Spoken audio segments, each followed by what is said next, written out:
不曾拥有姓名。通向终点的路很长，但谁也无法预知结局。有人前心暗影，谋而后动；有人拼尽全力，克敌机先。没有对与错，只有速度是唯一的答案。奔跑吧，在到达终点之前。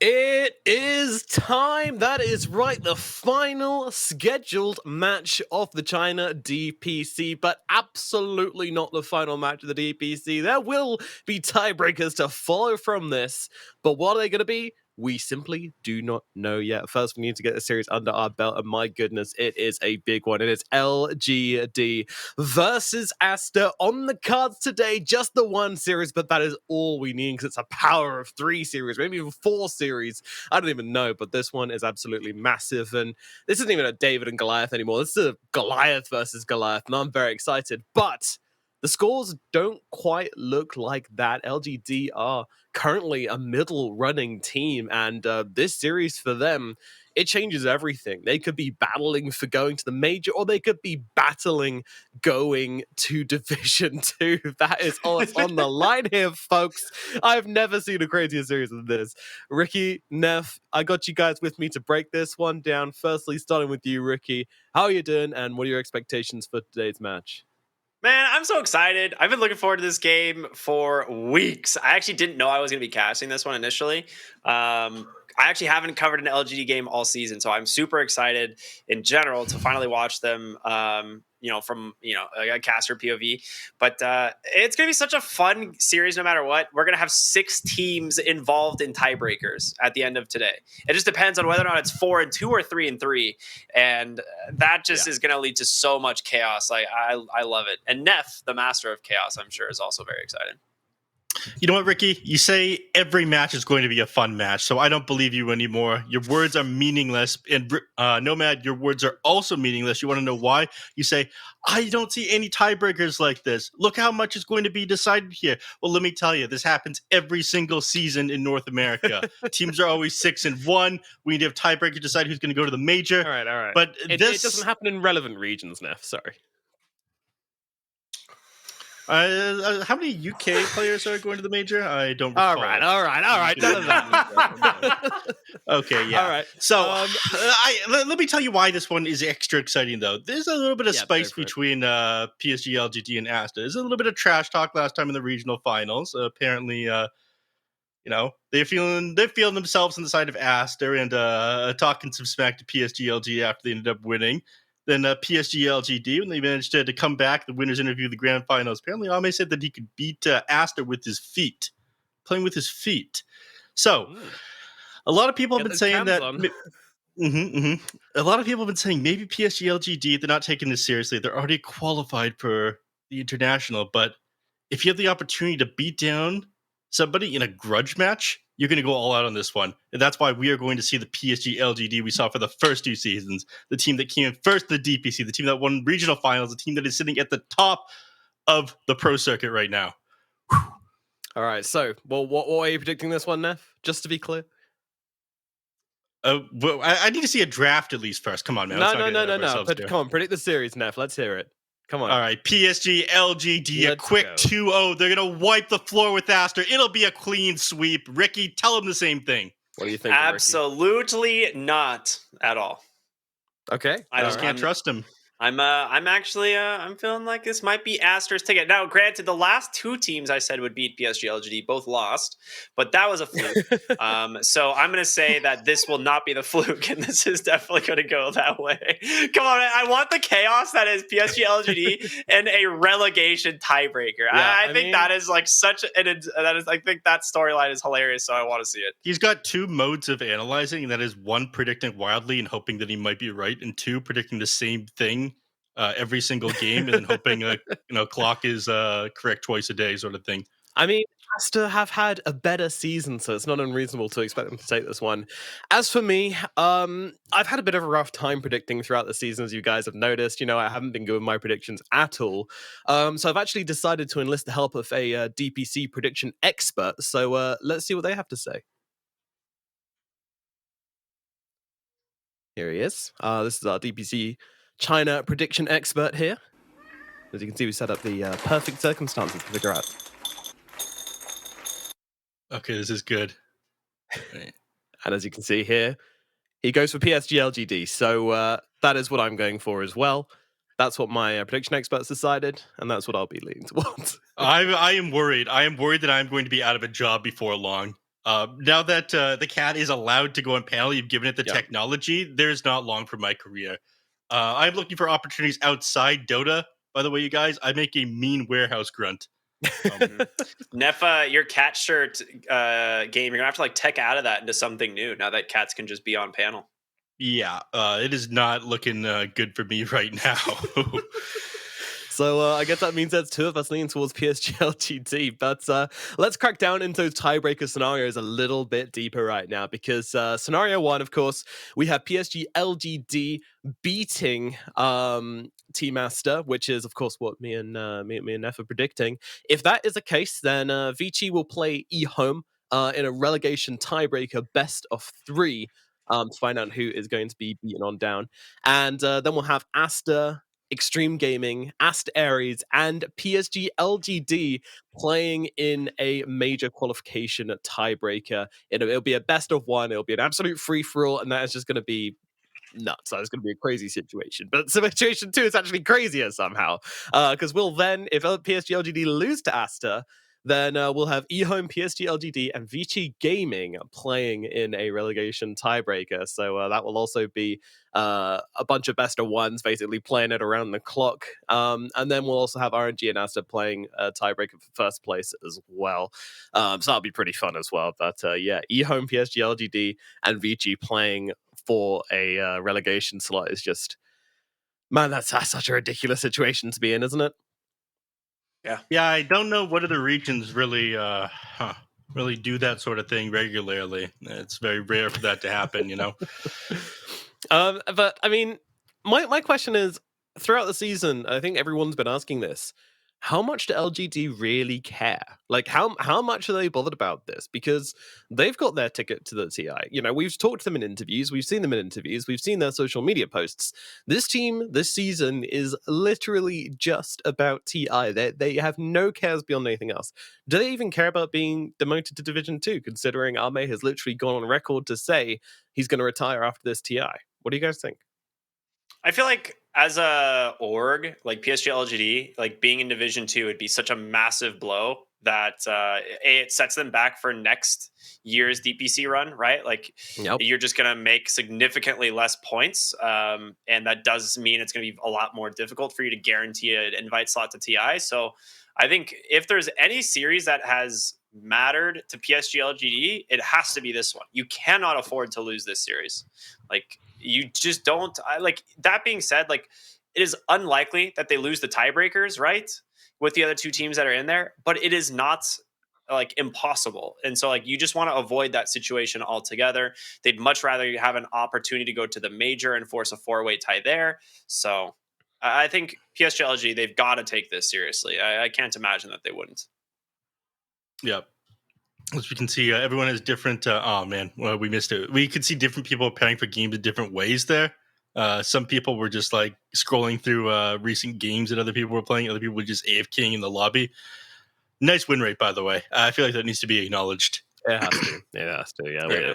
Unfortunately, we're all man children, so that does have to be. Yeah, but I want to go back to what Ricky was talking about, though. He's saying, oh, yeah, PSG.LGD, it'll be massive blow in the org if they end up moving down to Div 2.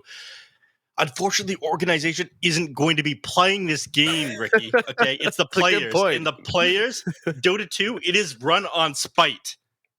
And they have a grudge with Team Aster, and that is why they're going to put all the effort in the world in to shutting Aster down here, to making sure that Aster doesn't make the major, and they do. Okay? Dota players incredibly petty. Is that why you're petty, Neff? I am incredibly petty. Yep, Okay. same here.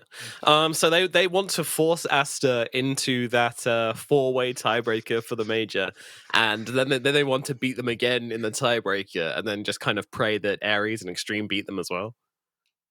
Yeah, I mean, is it really a win if like Aster or Wild. Aster Ares ends up making it through?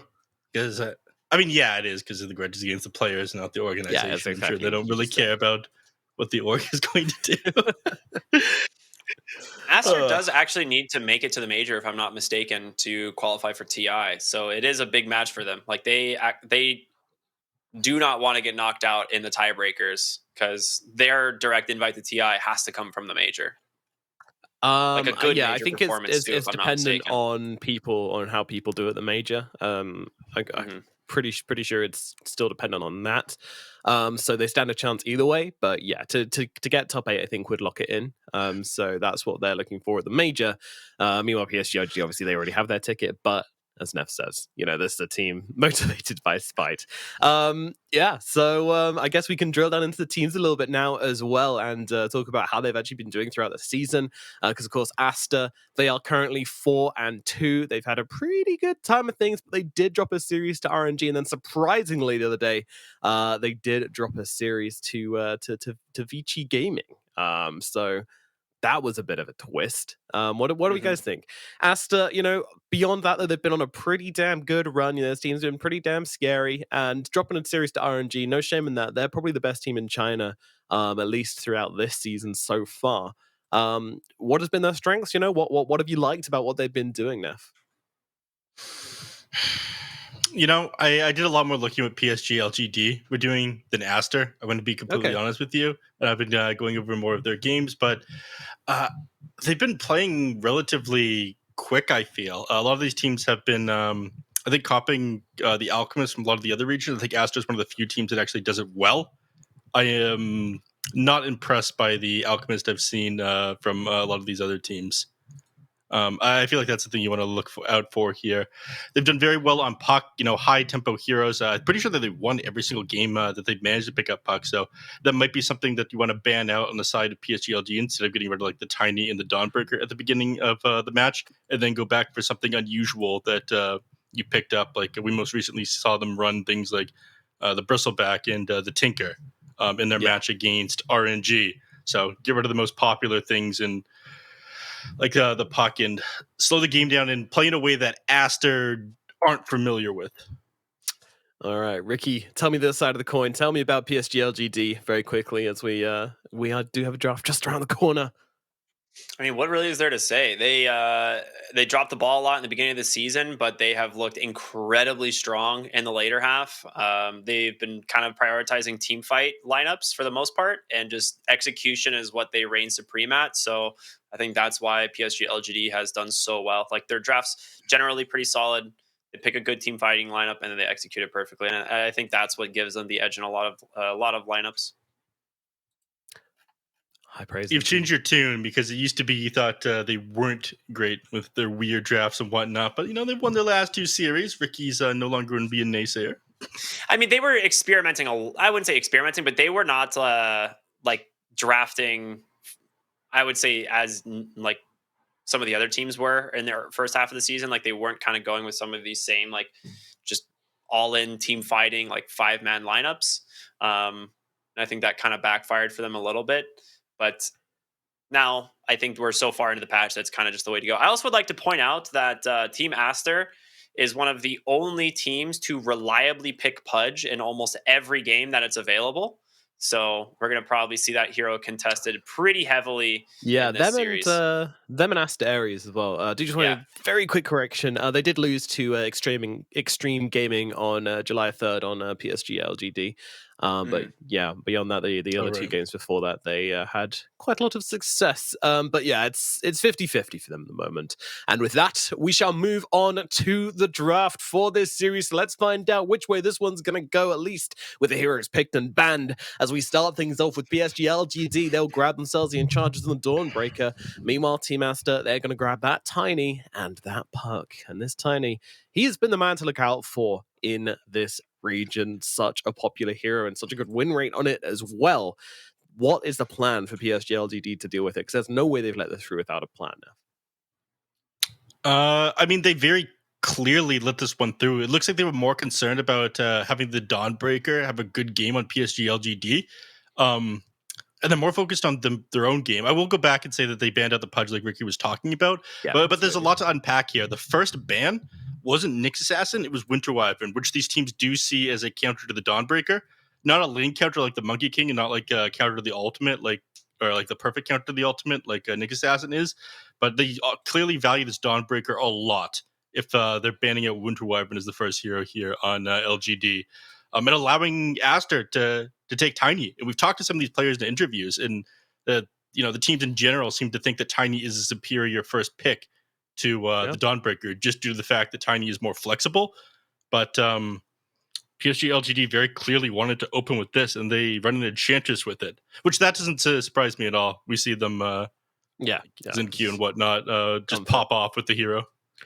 Yeah, I mean, a bit of stats on Tiny. In the China region, in Division 1, he has contested 96.7% of the time. I mean, that is crazy, crazy high. And out of the 33 picks we've had, he's had a 66% win rate, which means 22-11. And Dawnbreaker, she's all the way down in 73.7% contestation rate. So not even in the top 10. I don't even think she's in the top 20. Mm-hmm. And what does Puck sit on that? I think Puck he's like he's like first and second is Tiny. Oh, he's third. Okay. Yeah, Monkey King's actually taken over from Puck as the second most contested, but they're exactly the same. So both 56 matches. Oh, my bad. Honestly, rookie mistake by me. I should have known the alphabetical order when making that prediction. The Puck and the Tiny, giving both those up though, was kind of insane, given that they both have crazy high win rates. And I did mention that I thought PSG.LGD would ban the one out to stop Aster moving too much tempo here, but they ended up letting that through. And Aster have actually yet to lose a game on this Puck yet. So I am incredibly concerned for PSG.LGD. And I was talking a lot of shit before this game started, Nomad. I said there was going to be a quick sweep for 2-0. With an opening like this, I'm not so sure anymore. I might have no idea what I'm talking about, and I'm already very worried because that cat has a lot of charm that I don't. Yeah. The cat makes a solid point. It's concerning. The DPC prediction expert doesn't miss. Ricky, you've been brooding. What have you been thinking about how the players are looking? Have you been are you reading confidence in their faces? A little bit. I think I've just been trying to analyze like what these bans are leaning towards, because Aster does remove like some pretty standard heroes here, but it's more a little bit of a confusion on the side of PSG.LGD. They get rid of Darkseer, Brewmaster, and now Lifestealer. So Lifestealer means that they're potentially wanting to run Dawnbreaker in the 3 as opposed to like a support in the 5, just because you have Monkey King banned already on the side of Aster. It kind of opens up Dawnbreaker to be a much stronger laning hero here.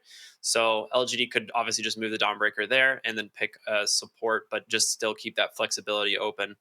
I think Aster, like, it's got to be Bo, because Tiny, like, he has just shined on this hero so far in the DPC. He has been an absolute menace on this thing.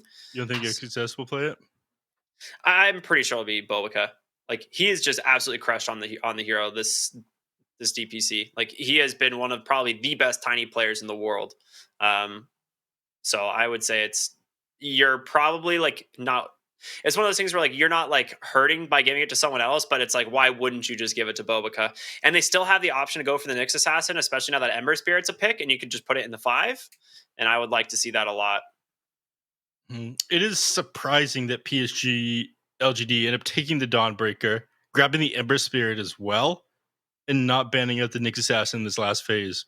Yeah, because they go into this knowing full well they plan on taking the Ember Spirit. So, Nomad, I want to hear your thoughts on this. We don't give you enough credit as an analyst on this panel, you do. But sometimes you do have useful things to say despite being British. Well, why do you think they've let Nyx Assassin through here on LGD? Well, you see, whenever you do that thing when you're a kid, when you have like the magnifying glass and then you like magnify the sun's rays onto the bug and then it like cooks, you know. You are a sick individual. Yeah, the Ember Spirit and the Dawnbreaker already do that. That is basically their characters in a nutshell. So they're a natural counter, and they'll do the same thing to a Treant as well. They'll burn him up. Disclaimer, I've never done that. Some sadistic kid stuff. I think a kid's a serial killer if it starts doing that, so keep an eye on it. But yeah, treat coming out for Aster here. Gives him a bit more lockdown, and I love this combo. Neff's laughing because he's done it. That's why Neff's laughing, right? He's laughing because he was that maniacal child with the magnifying glass running around torching the outside world. He watches anime, of course he did. Yeah. This is a hostile panel. Ricky, Yeah. what do you think of this Treant Protector? They didn't go for the Nixus Acid. Why? Give me a better answer than talking about burning bugs. Yeah. So I was a little bit surprised on this. It does actually give you really, really, really good tower defense here. And I think that's really kind of important because neither Dawnbreaker or Ember particularly do a lot of building damage. Enchantress does. But I was going to say, LGD now need to compensate for this and pick a hero that can push to objectives and make it so that this Treant doesn't have the ability to stall out this game or like kind of keep their map alive on the side of Aster. So I like this pick a lot. Do you prefer the draft of PSG.LGD so far then? It depends on where the Visage goes, I think. That's the one thing that I'm a little bit unsure of, whether or not it's going to be in the safe lane or off lane. Like, I feel like they could run it both. I'm gonna check and see if they've ran this before and where it was ran. But well, while you do that, we do have a chance to touch on the fact that B-Cop said that he will not forgive you for saying that RNG would 2-0 LGD. You ended up being wrong. 2-0. I said, oh, RNG. Yeah. I did say that. That is true. Yeah, he did. You ended up being wrong, but B-Cop is going to be holding that against you forever, apparently. He couldn't be with us today, unfortunately.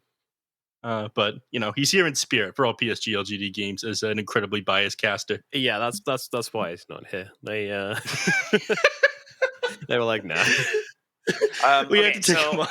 I did double check, and it looks like XXS has been the one that's played the Visage for the majority of Team Aster's time. So it's probably going to be the off-lane Visage with the 4 Tiny, which is a really strong lane. Like, there's not a lot of safe lane heroes that you can pick into this that don't get punished pretty heavily. And it's really good at killing the Enchantress as well. So I actually really like this pick. Yeah, out of the 2 support duos, I'm definitely leaning the way of Aster. Like, this is Tiny is obviously. I mean, Tiny's just ridiculous. We've seen him have such good gameplay coming out from him. He's annoying, and he gets a blink dagger, and he just becomes broken. And then you've got the Treant as well, so he's going to delay the game. He's going to slow things down and stall the push if they do get on the back foot, and just generally be annoying as well. Also has some very strong timings. And LGD going for the Shaman. I mean, Shaman is a hero which I do think is underpicked a little bit. It does open up a ton of objectives for you, but yeah, I'm it's also us to the puck as well, right? With the Hex and the Shackle, but that can go both ways, right, Neff? Yeah, Puck's main goal in these team fights is going to be jumping the Shaman on the back line, making it so Shaman isn't getting the jump on you. So the instant disable from Hex is very important for getting on Puck, but it is never going to be so simple. And a lot of time he's going to rush probably an early BKB or get just kind of reasonable timing in order to counter out the Shadow Shaman and make his game miserable. And usually he has these things completed by the time you get the money for your Blink Dagger. And again, they have 100% win rate on this hero. They have been super sick on this Puck. Aster have been on point with this. There are no carries left. Yeah, we've seen a lot of carries banned. All right, that's a safe one. Yeah, we're like picking things up out of like the bargain bin of carries. Like, I was like, there's not a lot of illusion clearing left in the pool, and that makes sense. They actually instantly respond with the Naga Siren. All right. I hope everyone's PC's been cleaned out recently and up to date, because this is going to be a tricky one with all these illusions going around. But it's going to be Naga and CK coming out as the final 2 picks. So both of them going for these illusion-based heroes. Who do you guys think has the edge here with these final pickups? And which way are you going to be leaning for this game number 1? All you, Nap. You have to go first. I'm not letting you steal my answers. You've never had a good answer in your life, as B-Cop, just messaged me to mention. But I'm going to have to say I prefer Aster. I talked so much shit at the beginning of this, saying that PSG.LGD would sweep them. It would be incredibly easy. I think that the heroes aren't good enough at pushing to make up, even with the Shadow Shaman, make up for the Treant Protector being able to stall things out. And I'm concerned about this Naga Siren pick. It has felt kind of underwhelming in a lot of games I've watched.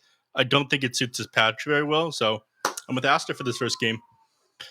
I am a turncoat and a coward, and I'm going to be replaced by a cat. At least you own it, Ricky. Yeah, at least you're honest enough. You know, you have that quality. I actually think in terms of Naga Siren games, this is a pretty decent one. Like Neff is correct that the hero has looked pretty weak overall, but this is a really good Naga Siren game. It's really good in the core matchup against CK. They really don't have a hero that can kill the Naga Siren. So I will say if like this goes extremely late, PSG.LGD should win. But Aster is going to have a really strong time with the CK, and if they can capitalize on that, it should go Aster's way. So I'm going to go with Aster. Interesting. I mean, I look at this draft, and comparing like the cores and everything, I do agree. I feel like I don't know. Actually, I feel like with the cores it's very even. Actually, with the cores, I can find myself finding reasons either team can win. It's very, very close in that regard. So for me, it does come down to the support duo, and like Enchantress and Shaman, it doesn't really slice my cake, it doesn't really pepper my steaks, it's not quite there for me. Meanwhile, on the side of the Treant and the Tiny, that is just ticking every single box for me. That looks so good. We've seen it do well. They've played it 3 games already on Aster and have a 100% win rate with it. Very, very hard to go against, so I will be going Aster as well. It's 3 for 3. Let's get into the game. Ricky and Nev, take it away for game number 1, and I'll be throwing in some stats here and there as well. I always appreciate the stats man that joins us in the middle of the games. Those are always very useful and neat. Yeah. You notice how he said pepper my steak? He said this because he's a British person and the only spice he knows of is pepper. I see. Yeah. Do you consider mayonnaise spicy enough? I know you do as an American. Oh my god. It is part of the American culture, right? Yeah. Spicy mayo. They call that Chipotle sometimes, but it's whatever. Fight at the top rune, potentially. There's going to be the Castle Bolt coming out onto the Enchantress, but she gets the heal off, so she's going to be fine. Toss back under the tower. Faith Beyond. Not really wants to be, but it's Dawnbreaker, man. This hero's tanky.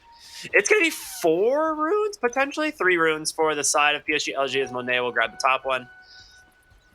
Yeah. Either way, a solid start for PSG.LGD. You're not going to kill a Dawnbreaker by tossing it to the tower. Not when you've already used your stuns, like you mentioned. Incredibly tanky.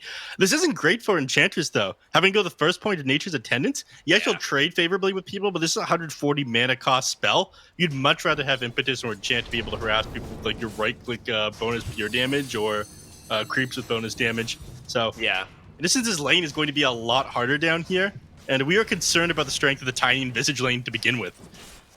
So Naga Siren is just impossible for Visage to play against. You're seeing it right now, like this hero has 1 armor and it's just taking so much damage from the illusions, and then even when you get Gravekeeper's Cloak later on, you just still run the illusions at him, just chew through those charges, and Visage becomes pretty vulnerable. So it is something they're going to be pretty aware of here on XXS. They do have a lot of burst potential between the Tiny Visage combo, like at level 3. So that's definitely what they're going to be playing for, I believe.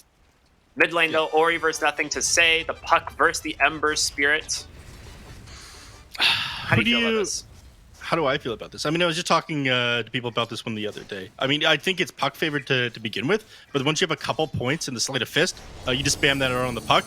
He's never really able to dodge that with Phase Shift as long as you don't try to target the creeps at the same time.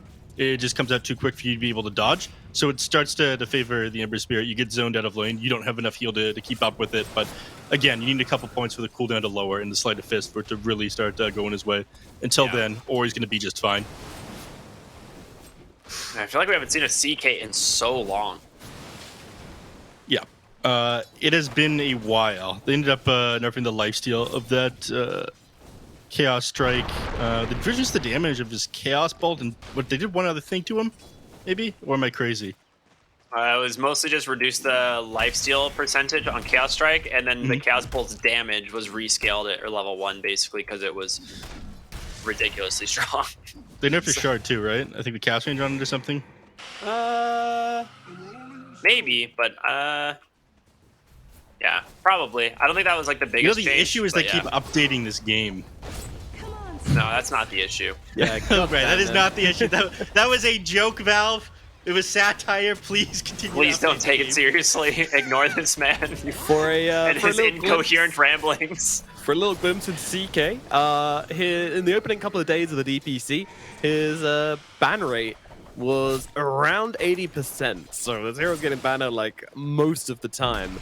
And now it's kind of varies from an average of like 15% over the past week. So that was, I think, mostly because week 1 of the DPC was still the old patch, and that's when CK was like the uncontested best carry option because you could play safe lane or off lane, and he won every lane. And then as soon as that patch came out, people kind of realized, all right, this hero is a lot worse now, and that makes sense. Yeah, he was way too strong in that last patch. That was ridiculous. Yep, and people have been doing that same flexible thing though in this patch, except instead of flexing the 1 and the 3, they switched around to be like the 3 and the 4 with the Tiny and the Dawnbreaker picks. At least here in the Chinese region, it is very prevalent. Or the Pudge, you know, being a 2 or a 3 or a 4 or a 1 if you're good enough. But, right. You know, not everyone can be good at Pudge. Yeah, speaking of insane ramblings, thank you, Ricky, for that. So what you were talking about down in the bottom lane is happening right now. XSS is just getting run down by these Naga Siren illusions. His Gravekeeper's cloak is struggling to keep up with the amount of harass that Ame is putting into him here. Always getting run down in mid lane. Yeah. Sick toss there. Ooh. He's gonna be able to stay like, dude, 1 life tower? No, he's gonna live. He had 11 wand charges anyway. Yeah, man did the math. Innocence is just built differently. He's built like a mathematician. So I'm actually watching this bottom lane. I guess illusions don't break Gravekeeper's cloak. It is damage that goes over 50, I believe. Otherwise, the damage Minimum is is not 40. Has to be 40. Damage. Okay, my bad. It's 40. So maybe the Riptide's not doing enough damage yet. Oh, the Riptide's exactly 40. Yep. So But when it procs yeah. Riptide, it'll lower Level it. 1, it's not actually hitting it because its magic resistance will prevent it from. Will make it do slightly less than 40, which is actually ideal. So it's not actually doing anything. It's not blocking the damage. It's just taking the full numbers. It was interesting. Back in the day, Marching Machines would just like go through it, do full damage to Visage. Yeah. That ability has not existed for a long time now, though. Top lane? Oh, never mind. I thought there was something interesting happening there, but turns out not really. Zinq is just doing a little life exchange there with the shackles. Yep. And Innocence is making Ori's game even more miserable than it already was. We talked about him getting zoned out of lane before. He's getting pushed super far back now. Nothing to say. Almost has... well, he's got 3 points of Sleight of Fist already. He's got complete rune control here. Dude, he is so far ahead in XP, actually. Yep. And this is is just full level ahead. Yeah. And again, we talked about this. Even with like living armor being dropped onto the puck every so often, the bonus armor you get from this one is not going to be enough, and you don't have 100% uptime on this, given that the living armor is only level 1. Dude, this is all because of the Naga Siren. Like, realistically, like, Wai has been able to just sit mid and just camp his lane. They've even brought Jin Q up here. They just instantly deward him. They get a shackle on over to Train Protector. He's not going to be in any like kill threat really, so that's fine. But the Naga Siren's literally playing 2v1 in this bottom lane and winning. And she's higher level. She's level. Oh my god! This game is actually becoming such an issue for Aster just in the lanes. Yeah, and I don't think it gets any easier down here for XSS either. He's gonna dove underneath the tower right now and take a lot of damage. I don't think he'll die, but again, he is not having a fun time. Mid lane, they're super committed onto this tower. They want to like get as much damage into this one with the catapult as possible. I've got the Hellbear Smash with level 2 enchant on it as well. I think they'll. All right, they're gonna try to go for nothing. Oh, there's the coil toss, the snap, but I mean, he's so healthy. Nothing to say. He's fine. They're gonna instead just take down Bo because First Blood will go the way of the Ember Spirit. And the catapult is still healthy and alive, ticking away at this mid tower. They will finally clear up this creep wave. But why? He's going to just tank it, wrap around, Hex into the shackle. Dawnbreaker joins the fray. A double kill now for nothing to say as they'll look for the Treant. And that is going to be 3 heroes dead. The mid-tier 1 tower about to fall. Bobica with an avalanche toss trying to clear out the way, but no chance at all. And off of this rotation, PSG.LGD are going to snowball. Yeah, a momentary lapse of judgment there by Ori. I mean, he's spamming out the wave. He wants to be able to clear out these creeps and make it so he doesn't lose his mid-tier 1 tower, but he runs out of mana. And, you know, they notice that on PSG.LGD, and immediately they go on him. They punish it. He can't Waning Rift away. He can't Illusionary Orb away. So Shadow Shaman is just able to walk at him. They follow up with a Dawnbreaker, who just recently hit level 6. Perfectly played. 2k net worth advantage now here on PSG.LGD. I mentioned they were bringing the fire. I was concerned about Aster's lanes, but you know, given that you make your first rotation with a 5-minute catapult, you take the mid-tier 1, and you're playing against a Treant Protector. This is the best start possible for them, man. Yeah, they're actually looking to try and punish the Naga Siren in the bottom lane. They are going to get the Avalanche, the toss, the first drop of the Familiar, and the second, but can they actually finish him off? He doesn't have Song of the Siren, but Jin Q's rotation in makes sure that they will not be able to get that kill in. They're going to try and keep this tower alive, but look, it's 4 heroes once again, PSG.LGD in this bottom lane. They really just want to take towers. They do not want this Treant Protector to exist. Yeah, they're not going to be able to, though. They don't have a catapult down here, and they're not level 6 on Xin Q. We're still another minute and 15 seconds away from the Tome being available as well. Once they have that, they'll be able to actually take these towers down, but at the moment when you're fighting these Familiars, there's just no way. He'll be able to successfully defend this one. I am a little bit concerned about... I don't know, man. They're coming in force. You have to stop this. Certainly you can't take this tower. There's no way. They have no one here that can do anything. Like... Puck can come in. He's got Town Portal Scroll available. He's got Dream They're going to Coil just go ahead available. and try and chase Bovica. Maybe XXS. He's trying to do what damage he can to the Enchanters, but the tower's just gone. That's 2 dead now at the 9-minute mark for the side of Aster. Or he makes the choice not to commit to that. He feels like he's not going to be able to kill anybody. He's worried about dying again. I am shocked that they got away with that. This was supposed to be like a winning lane down here. You're tiny in your Visage. We talked this one up. Your Visage Familiars are incredibly strong, but against a high armor hero like Naga Siren, I guess they're just afraid to try to fight into this. Neff, Your game is falling apart right now. My cat knew they were going to take that tower, so... Oh, this is... Another L, Neff. What is it? A cat 3, Neff 0 at the moment? Yeah, hopefully really tiring. Unfortunately, there's not one that close to me. I might have to go for like Burger King or something like that. We'll see. Did just want to point out, I mean, I'm annoyed actually because that play with the coil toss in the middle lane from the Puck and the Tiny went so terribly. I was ready to jump in isn't going to go any better because Puck and Tiny have like the highest amount of matches together. They also have an amazing win rate of 62% across all regions and divisions, which is very, very good. But they didn't work out well, so I can't say that stat because they would be out of context. Yeah, I mean, Aster alone, they're what? Oh my god. 5-1 on the Tiny. Faith Beyond, they end up getting the Treant Protector as well. They're going to go ahead and take down the Shadow Shaman here, so they get themselves their first kill, and this will protect the tower. They are not willing to give this one up quite yet. Ori rotating on the backside. Nice root there.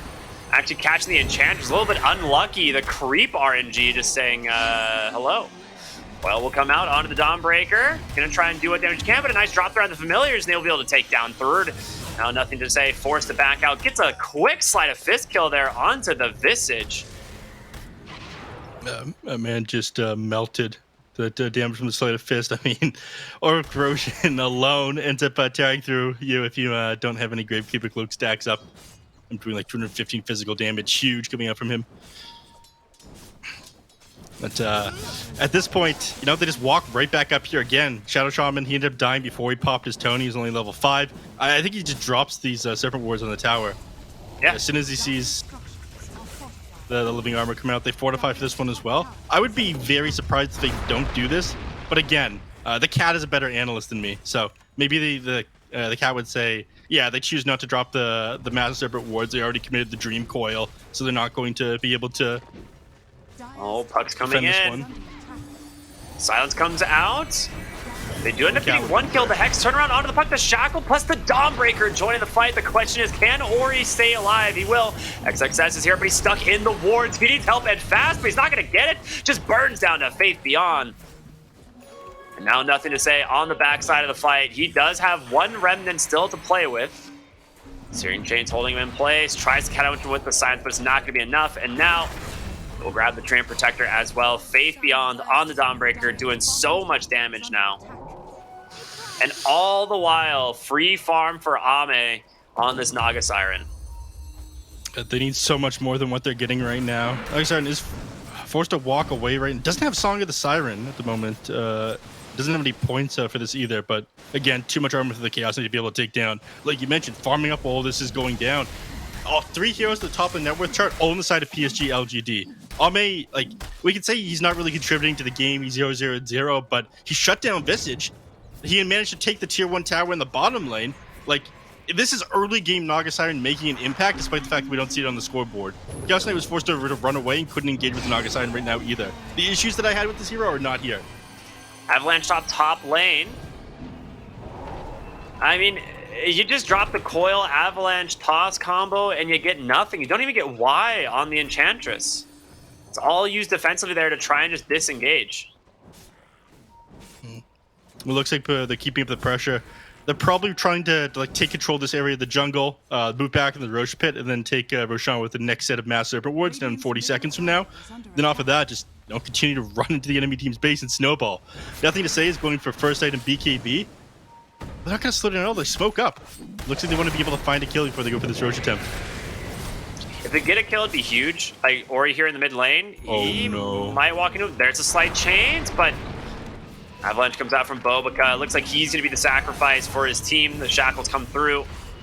But on the backside, Faith Beyond's also caught Treant Protector. He's forced to drop the Overgrowth to try and disengage. There goes your Tiny. And bottom lane, there's still an Invis Rune. And with that, you're going to have Shaman Wards. You could just take the Roshan, and Jin Q, he double backs. It's looking like it. I mean, they commit Overgrowth there just to be able to get disengaged. So the only tool for being able to take a fight into Roshan is all of a sudden gone. They scan it out. It doesn't end up connecting with anyone. Okay, it does towards the tail end of this. But yeah, getting into here. It's made even better by the Skeleton Warriors. Everything to have the rally bonus as well.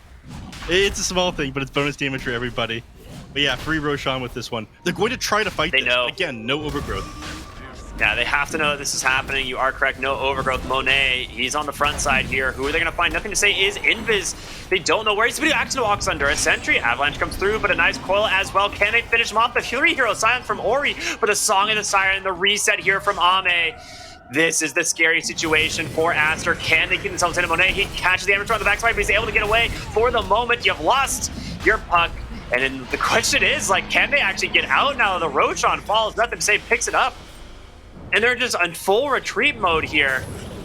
Ember comes in, slight chains. He's caught the Chaos Knight. The bolt comes through to stun him.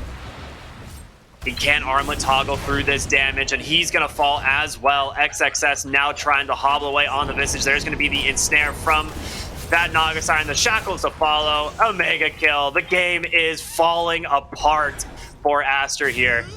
As Treant Protector hiding in the trees, just inevitable that he is going to join the rest of his team. Yeah, thinks about dropping the Overgrowth and all of a sudden stops, realizes one of the main reasons they weren't able to take that fight is they didn't have the Overgrowth previously. Wasted as the Dawnbreaker was running at him. Aster, they're slipping. I mean, perfect bite reset there by the Naga side. All the meanwhile, the wards are continuing to finish off the Roshan. In the middle of that team fight, they take the Roshan and Ember Spirit ends up picking up that Aegis. This is just perfect gameplay. And we talked about this at the beginning. PSG.LGD, they clearly want to make a point to Aster here. They are putting them in the ground. I'm not sure if you've caught Faith Beyond's build this game, but he actually went 1-4-4 on the Dawnbreaker and rushed Desolator. No BKB, just Phase Boot, Soul Ring, Deso. This is, I think, not incredibly uncommon for the Dawnbreaker. I mean, a lot of people go the Deso like second item, BKB and whatnot. Yeah, but the interesting thing was like the 1-4-4. I think he's the first person I've seen actually max Luminosity. Bottom lane, they've caught Puck, Faith Beyond. Oh my god, the physical damage there from that Deso and that Sleight of Fist, unreal.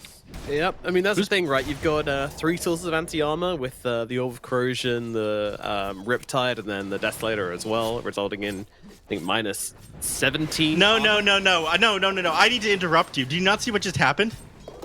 Go ahead. That Puck dug up a bounty rune before he died. Oh, Didn't grab the bounty, and then Faith Beyond grabbed it. That needs to be talked about.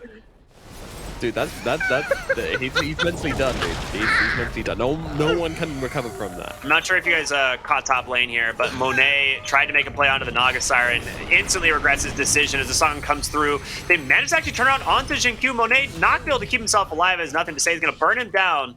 So a 1-for-1, but potentially worse here as Puck now been caught by the Naga Siren. The ensnare is there. No BKB on the Ember Spirit, but he still has an Aegis. I really like this Naga build with the Orchid. This thing feels so much better than it used to because now it just gives you like flat attack, speed, damage, mana regen. Like it is super valuable on like non-int heroes. All of a sudden, somebody like Naga-san is just gonna be spamming mirror image off of cooldown or to maximize their farming against Puck as well. It's so good, man. Oh, Avalanche, the toss. They've caught the Dawnbreaker. They try to send her towards the mid tower. The drop from the Familiars. Faith Beyond. A big kill if they can actually get it, but he's just being healed up so much by Y.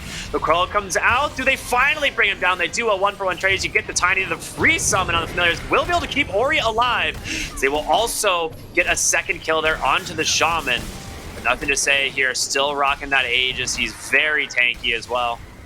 It's a 2-for-2, technically a very good trade for Aster, but it's just not enough, it feels like, at this stage.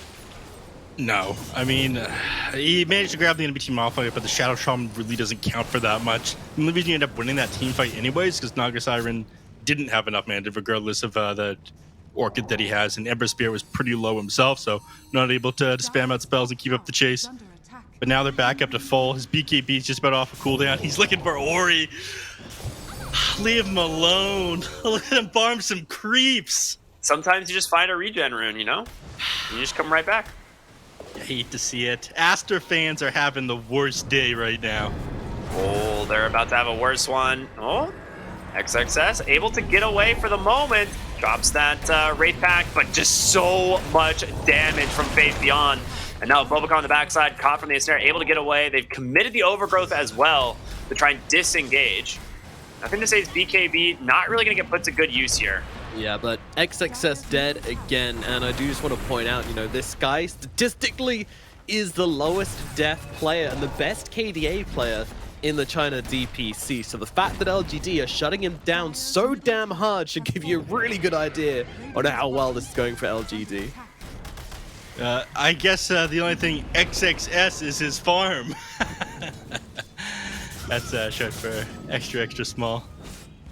Oh, nice. Good one. Yeah, I'm not surprised the American didn't get that. Yeah. Beautiful. They're not letting their foot off the gas here on PSG.LGD. They're not going for heart on Nagasai. Once this is completed, I just don't think they have the damage to kill Ame. I think that they're just done. I mean, they're already pretty done. Your Treant Protector hasn't really stopped any towers from being taken. Like, you're doing your best. You're healing at the top at the moment, but Xinq's already up here pushing incredibly aggressively. You have absolutely no map control. Network advantage just goes further and further in favor of PSG.LGD. They have never lit up. Only now here, 20 minutes in the game, does Puck end up completing his Blink Dagger. And you still don't have it on your Tiny either. And he's still pretty far away. He needs another 600 gold almost on the Tiny. And like normally Bobaka right now would have like Blink like 17, 18 minutes usually on this hero. God, you need so many things to go right. So they're working on a Blink Dagger on...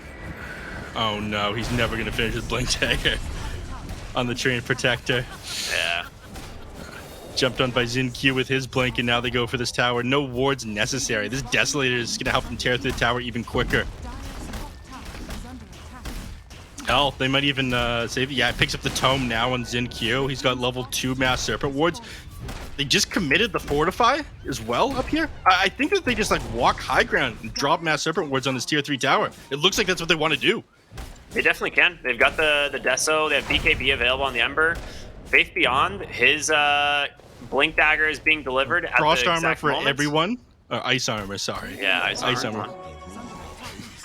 Armor. So I'm not sure if you know, Faith Beyond just went the Blink Deso build and is going to rely on Starbreaker magic immunity. So if he sees one of these supports on the backside, he just blinks, drops a Starbreaker, and there's no stopping it at that point. You just die. Yeah. Right. All 3 lanes being pushed in right now. Well, sorry, 2 of the lanes being pushed in by the Naga Siren. Tiny finally picks up his Blink Dagger at the same time Naga Siren picks up a heart, by the way. 22 minutes in, and I mean the average for Tiny getting a Blink Dagger is about 17 minutes on position 4. So yeah, he's a little bit delayed. And I'm just gonna check if this Naga is breaking any records on this heart timing at 22 minutes, because that seems absolutely ridiculous. You might have to stop you real quick. You just finished your BKB on the Chaos Knight. Dude, their smoke is interrupted by Innocence. Yeah, Fabian actually goes in super aggressive. He is super dead, and now Overgrowth got nothing to say. He's able to just get on out of that Overgrowth, though. Question is, can they get more? They've held this Chaos Knight down in place. His BKB is expired, and now Ame finally deciding to join the fight. The question is, can they find more? Tiny shackled up on the side. Monet still able to keep himself alive. Bobica, he's got a little bit to work with. Another ensnare comes through, but the Naga Siren's deciding to back on out. They don't want to risk dying up on the Aster high ground. That's an Ori buyback, though. Looking for why. It was, yeah. They cannot afford to do this right now. If this takes too long as well, like, Dawnbreaker's back up. This is like Pseudo Spectre. You can just drop a Solar Guard and get back in this team fight. That looks like that's what they want to do. Yeah, there's a shackle right into Fabian, and Ori's gonna die back. You lose to Tiny at the same time. Treant Protector goes down, all for a ward. And now Visage drops into stone form. They got to. But what can you do? You are alone, surrounded by the heroes here on LGD. 4 dead on the side of Aster as they go to the high ground. And Jinkyu? Yeah, they just call it GG. They are ready to go for game number 2. PSG.LGD, they were not kidding around. To the moment, you had a glimpse of hope. The BKBs completed. Blink Dagger ended up being completed on 2 heroes as well. You take a single fight, you kill the position 3, but that's it. It's like the only win they got this entire game. Where's Ame? Where are his feet? That's what we need to know. Is he playing with his feet? Well, considering he's drinking with his hands, it would make sense. But yeah, Ame saying in the post-game interview after the regional finals that he could beat LGD. That he could beat Aster with his feet. This game certainly proved that maybe he wasn't joking around. This was an absolute smackdown from PSG.LGD as they destroy Aster in the first game and bring themselves 1 game closer to that possible tiebreaker for the major place. But yeah, man, I mean, firstly for me, like, I'm sorry, Enchantress. Public apology to Enchantress time, because this hero is good. You know, this hero does work.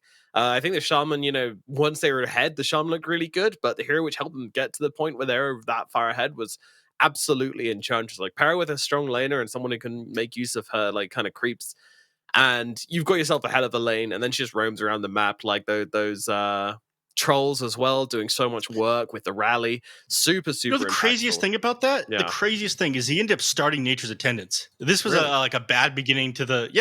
ended up getting ganked to the rune. Wasn't the first point into it, but then ended up doing so well in the lane. Ame and Innocence did so well in the lane that the Enchantress just left. And then Ame was playing a 2v1 in the bottom lane. Zoned XSS was diving underneath the tower with the illusions. It was incredibly one-sided. And this wasn't like your baby Naga Siren, please support, help me, I cannot get farm, I want to get last hits, Peter situation. This is Ame manning up and just running these heroes down.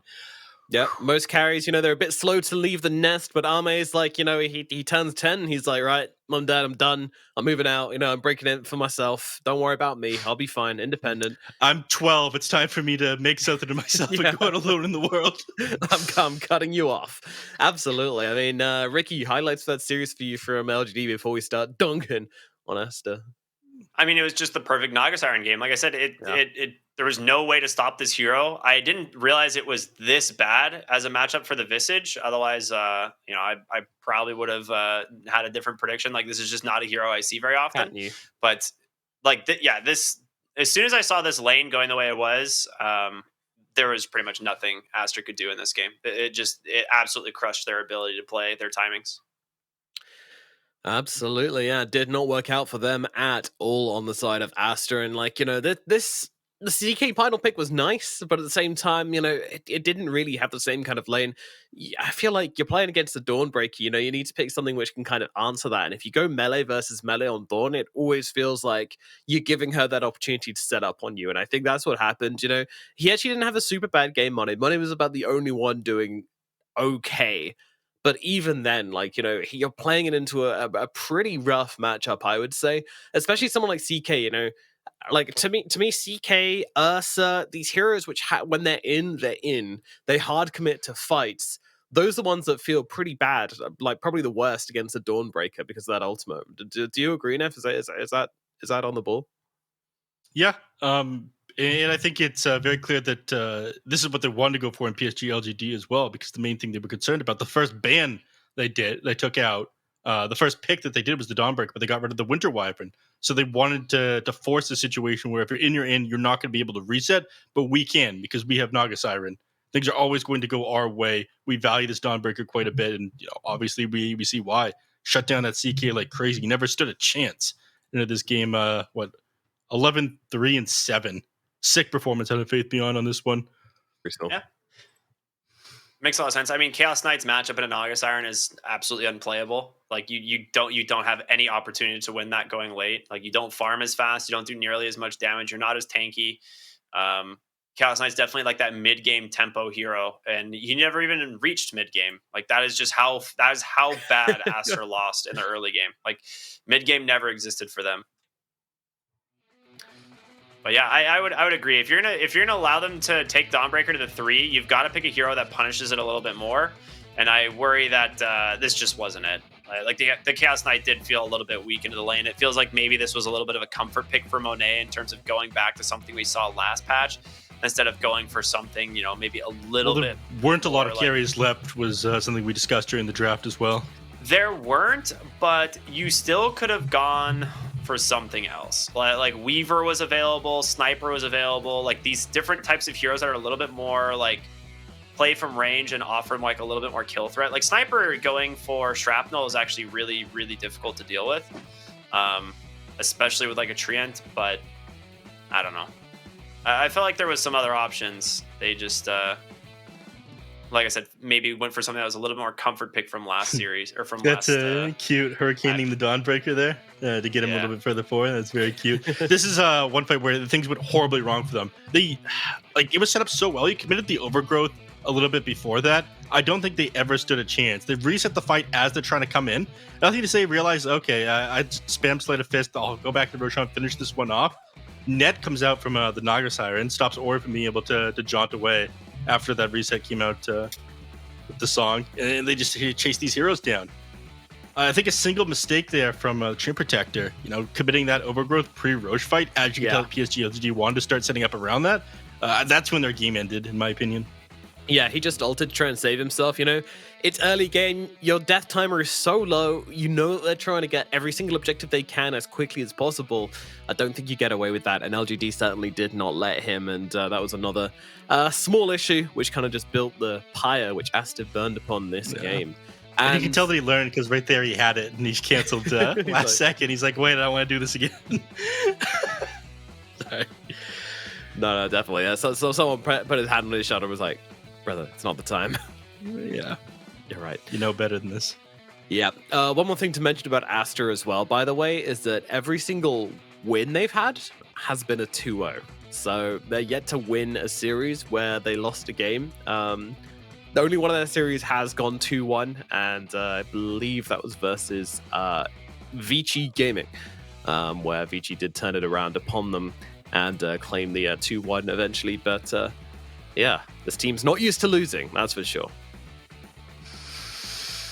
Definitely not on the puck or this Tiny either. Again, they've only lost a single game with the Tiny. They hadn't lost anything with the puck prior to this game, and they got to open with both of these heroes. So I imagine that they're, at the very least, a little bit shaken by what LGD just did to them.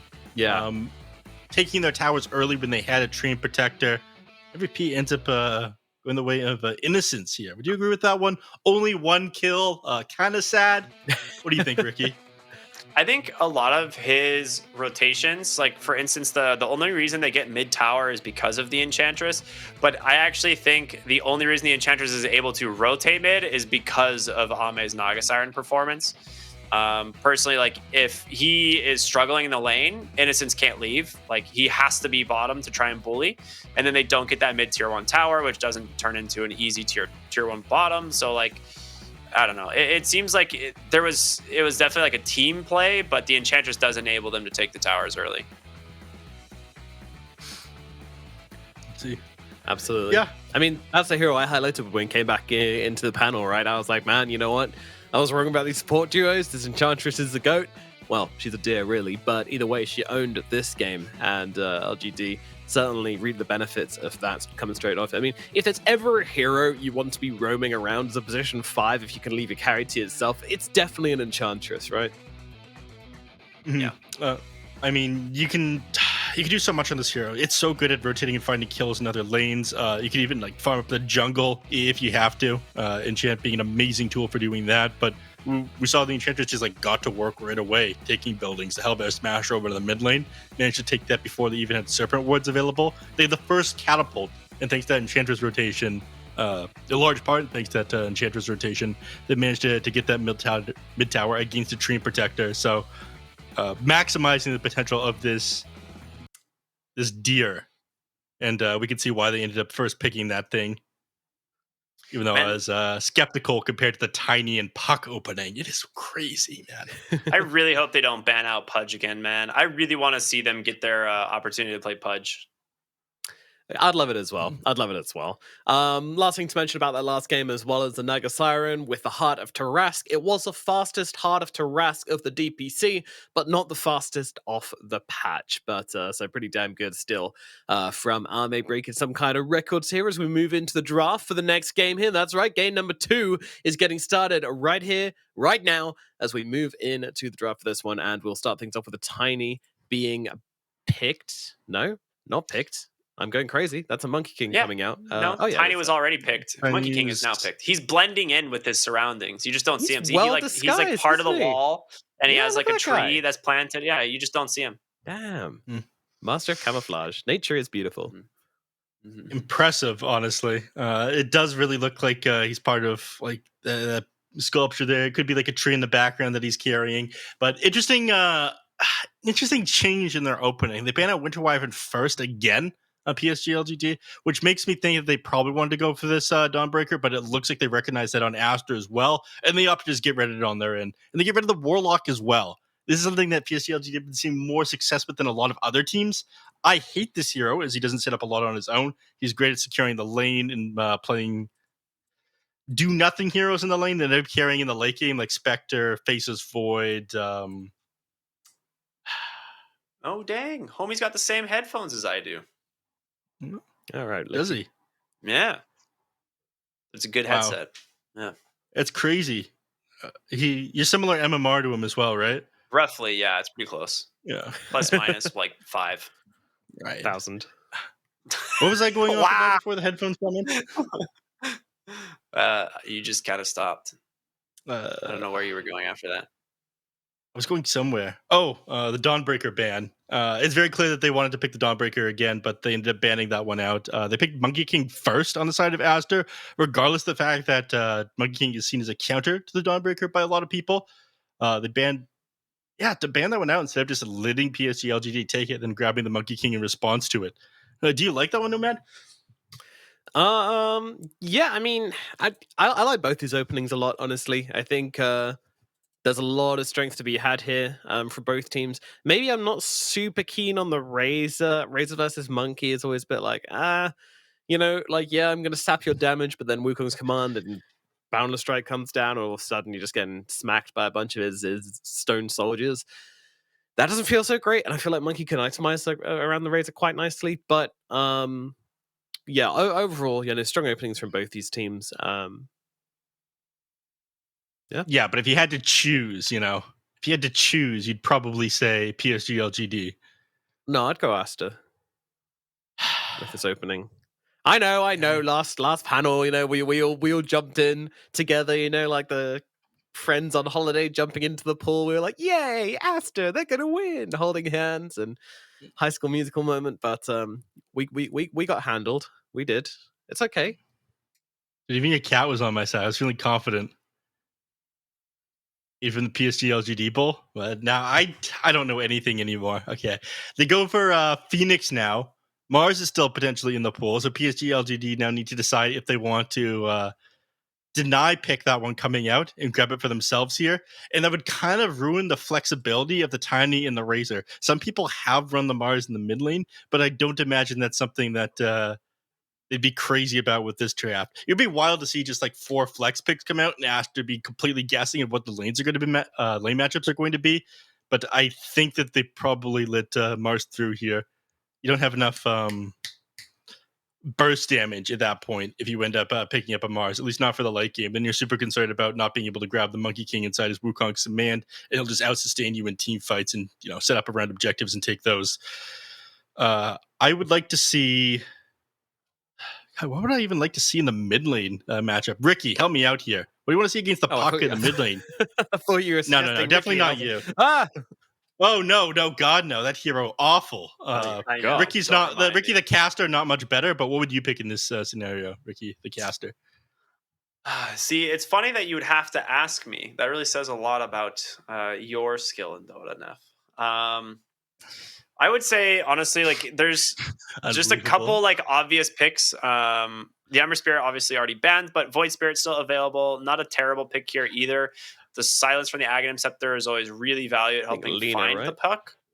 Lina is an option because you do need an egg hitter. Instead, they've gone Io now, which I'm trying to think like if they're thinking of going back to Io Tiny or if this is just like going to be like still a 4 position Tiny with like a Razor off lane, and then we're going to see like a safe lane carry. They could go back for a Gyrocopter, who has just felt like a pretty weak hero in general. Look at this guy calling picks from like 2013. Yeah, it's going to be Gyro and Io or Tiny and Io. Tether still stuns, right? They could actually go for an Alchemist here as well. Like if they want to save it for last, an Alch would be pretty sick out of the like 1 position. They grab Marcy, so that makes me oof, dude. This is it makes you oof. Is it gonna be a support? No, that's the fun. It's the 4 and 5, right? And they're just going Razor Marcy, Io Tiny, Bish Bash Bosh, Jobs are good, and look at those offlaners, those side lanes, looking spicy, dude. I'm down. I like this from PSG.LGD. I don't like Io Tiny as a core, as like a duo anymore. I think even with that, Tiny has felt pretty weak from the 1 position. And Lifestealer is still in the pool, which is just like the ultimate counter to Tiny. Like you just don't get to play the game. Yeah, but then you've got a Lifestealer on your team, and that's never fun. Yeah, that is a solid point. You don't want a Lifestealer on your team. Especially with a Razor. Yeah, but Aster would agree with that sentiment, and they go with the Morphling. Even though I feel like this hero is not strong at the moment. It's not, very good against good Razor. Yeah, so good against Razor. That's why they take it. Like it's a good lane matchup. You can't actually static link the hero, and it's almost guaranteed to be Razor off lane. So static link is basically useless. You end up having to max the plasma field, and then as the late game goes on, you can just morph into Razor, static link someone, then waveform, to make sure you're always on top of them. And morphling with 100 some odd bonus damage is very strong. Yep, and then the Razor links someone else, and you link the Razor, and then all of a sudden you got a little daisy chain of death, and it's a lot of fun for the Morphling, that's for sure. He's having a great time. It's a lot of fun to watch that one. We just see like zippity zaps all over the screen. Yeah. Especially difficult to tell what's going on sometimes, though. Yeah, sometimes the Morphling static link, like if he morphs back into Morphling form, it stays where it was when he was in Razor form, so it looks a little bit weird. So keep an eye on that one. So, okay, now look at this. The Darkseer ban out, and they get rid of Viper as well. Okay, so when I see Darkseer, the first things that come to mind are the enemy, or you want to pick up potentially a Medusa or a Luna. But they end up going back for the Bristleback. Okay, this was banned out in the previous game. So good. It saw a lot of success in their series against RNG. The thing is, they didn't run this like carry Bristleback like a carry. They ended up going Vanguard, Herd Defiance, and then Lotus Orb on it. And then just like let the Razor and the Tinker end up doing damage. So I'm not sure where this is going to go, but they are incredibly flexible, not only with their draft here, but with how they play the heroes here on PSG.LGD. I'm super concerned with Aster's ability to adapt to this. Okay, I do have a question, though. Is this going to be mid-Tiny? It's the only one that makes sense. I can't tell you that. Or is it the whole mid-IO? point of this draft is you can just adapt to whatever it is that Aster ends up grabbing last year. That is the beauty of this lineup. It could be a mid-IO. Like, that is still something that He's not happens listening to me, occasionally. Nomad. It's not. But yeah, I think you're right. They can definitely adapt it. Aster need an off lane that shuts down Bristleback. The question is, what one can you even do? Mars is not bad because the Arena Spear always puts Bristle to face you. But maybe you go Enigma, actually. This is a really good Enigma game. This is actually the best Enigma game you're going to get. If it's mid-IO, I will chug hot sauce, Ricky. I'm very confident in it not being that. Dude, pick Enigma. I don't know how. I literally don't know any other hero that can carry, like, that can actually help them win the game, because they have to stall this one out and go late, because this Bristleback is going to crush them at like 20 minutes with an IO. By any chance, were you watching TSM Saberlight play Enigma and you became an instant fan? Timber, okay. What do you think, Ricky? Timbersaw is a little bit of a niche pick, but this is definitely a game where it works. It's not really countered by Razor, and should be able to beat the Bristleback lane pretty easily. We're not going to talk about you playing into 4 strength heroes. I mean, that part's not like the biggest deal. It's mostly about shutting down Bristleback, right? The fact that you're playing against like these other strength heroes is nice, but like killing Bristleback or shutting him down early is the most important thing right now. I'm going to disagree with that. I think this is for the IO, right? Like, we've seen Timbersaws previously do this, where they just like beeline it for the IO every single fight, and like Bristleback is ridiculous, right? If you give him extra spell amp with the IO and overcharge, which by the way gives spell damage, so your quills are doing more damage as well, the hero just becomes a little bit too hot to handle. So you need something which can kill off his IO. Like, diving with your Morphling to do that is an option, but it's pretty difficult. You put him in a risky situation as well, and waveforming into a Bristle usually means you're going to get messed up pretty bad. So yeah, I think that's the reason for it, as well as obviously being a great strength hero versus the Bristleback as well. I think this pick is what they needed. Is it enough to make me vote in their favor? I've learned against voting against my own cat, so I'm not going to do that. Wilfred, I'm sorry. I will be going for PSG.LGD for this game number 2. Neff, what about you? Been quietly contemplating. Drop me a knowledge bomb. I dislike Morphling too much to have faith in his carry. I feel like he's always that hero that needs one more item. And, you know, by the time you get to late game, he's not even that strong. So based on that, I think that I'm going to have to go with PSG.LGD. Their lineup is very flexible, and they've shown to be very dynamic with his Bristleback in the past. Alrighty, Ricky, very quickly. Morphling isn't. I really do like PSG.LGD's draft, but no, I'm going to go Aster. Again. Oh, thank God. I'm going Aster. I am. I think they can do it. I think it's possible. Alrighty, let's get into it then. Game number 2. PSG.LGD just one game away from securing the tiebreakers for the major. It's a crazy situation. LG versus Aster, game number 2 on the way with Ricky and Neff. Woo! That was my it's fun. Cheering noise. Okay, yeah. It's funny that he says that one game away from securing ties, because no matter how this goes, PSG.LGD are going to be tied, whether it is for placing at the major or potentially coming in second or being relegated out of the division. It's pretty nuts that like LGD could place either 2nd or 7th based on this game. Yep. Isn't Dota 2 beautiful? I love this game. I truly do. It's a good game. That's true. Yeah. They finally stick around, get the D ward in the mid lane. They obviously saw they could place his Aura was just standing there as he walked up and placed the wards. So that one's definitely gone. And it is just going to be another. Okay, this one's 2 and 2 on the runes. But Phoenix taking. He might have a level dive. He might go down. Bobica having to come in here. Yeah, he has to level dive. Man, that sucks. Yep. And he walked into a Razor, so he's definitely dead anyway. So we all predicted PSG.LGD, right? No, I predicted Aster. I stand by it. You're either very brave or very stupid. Maybe both.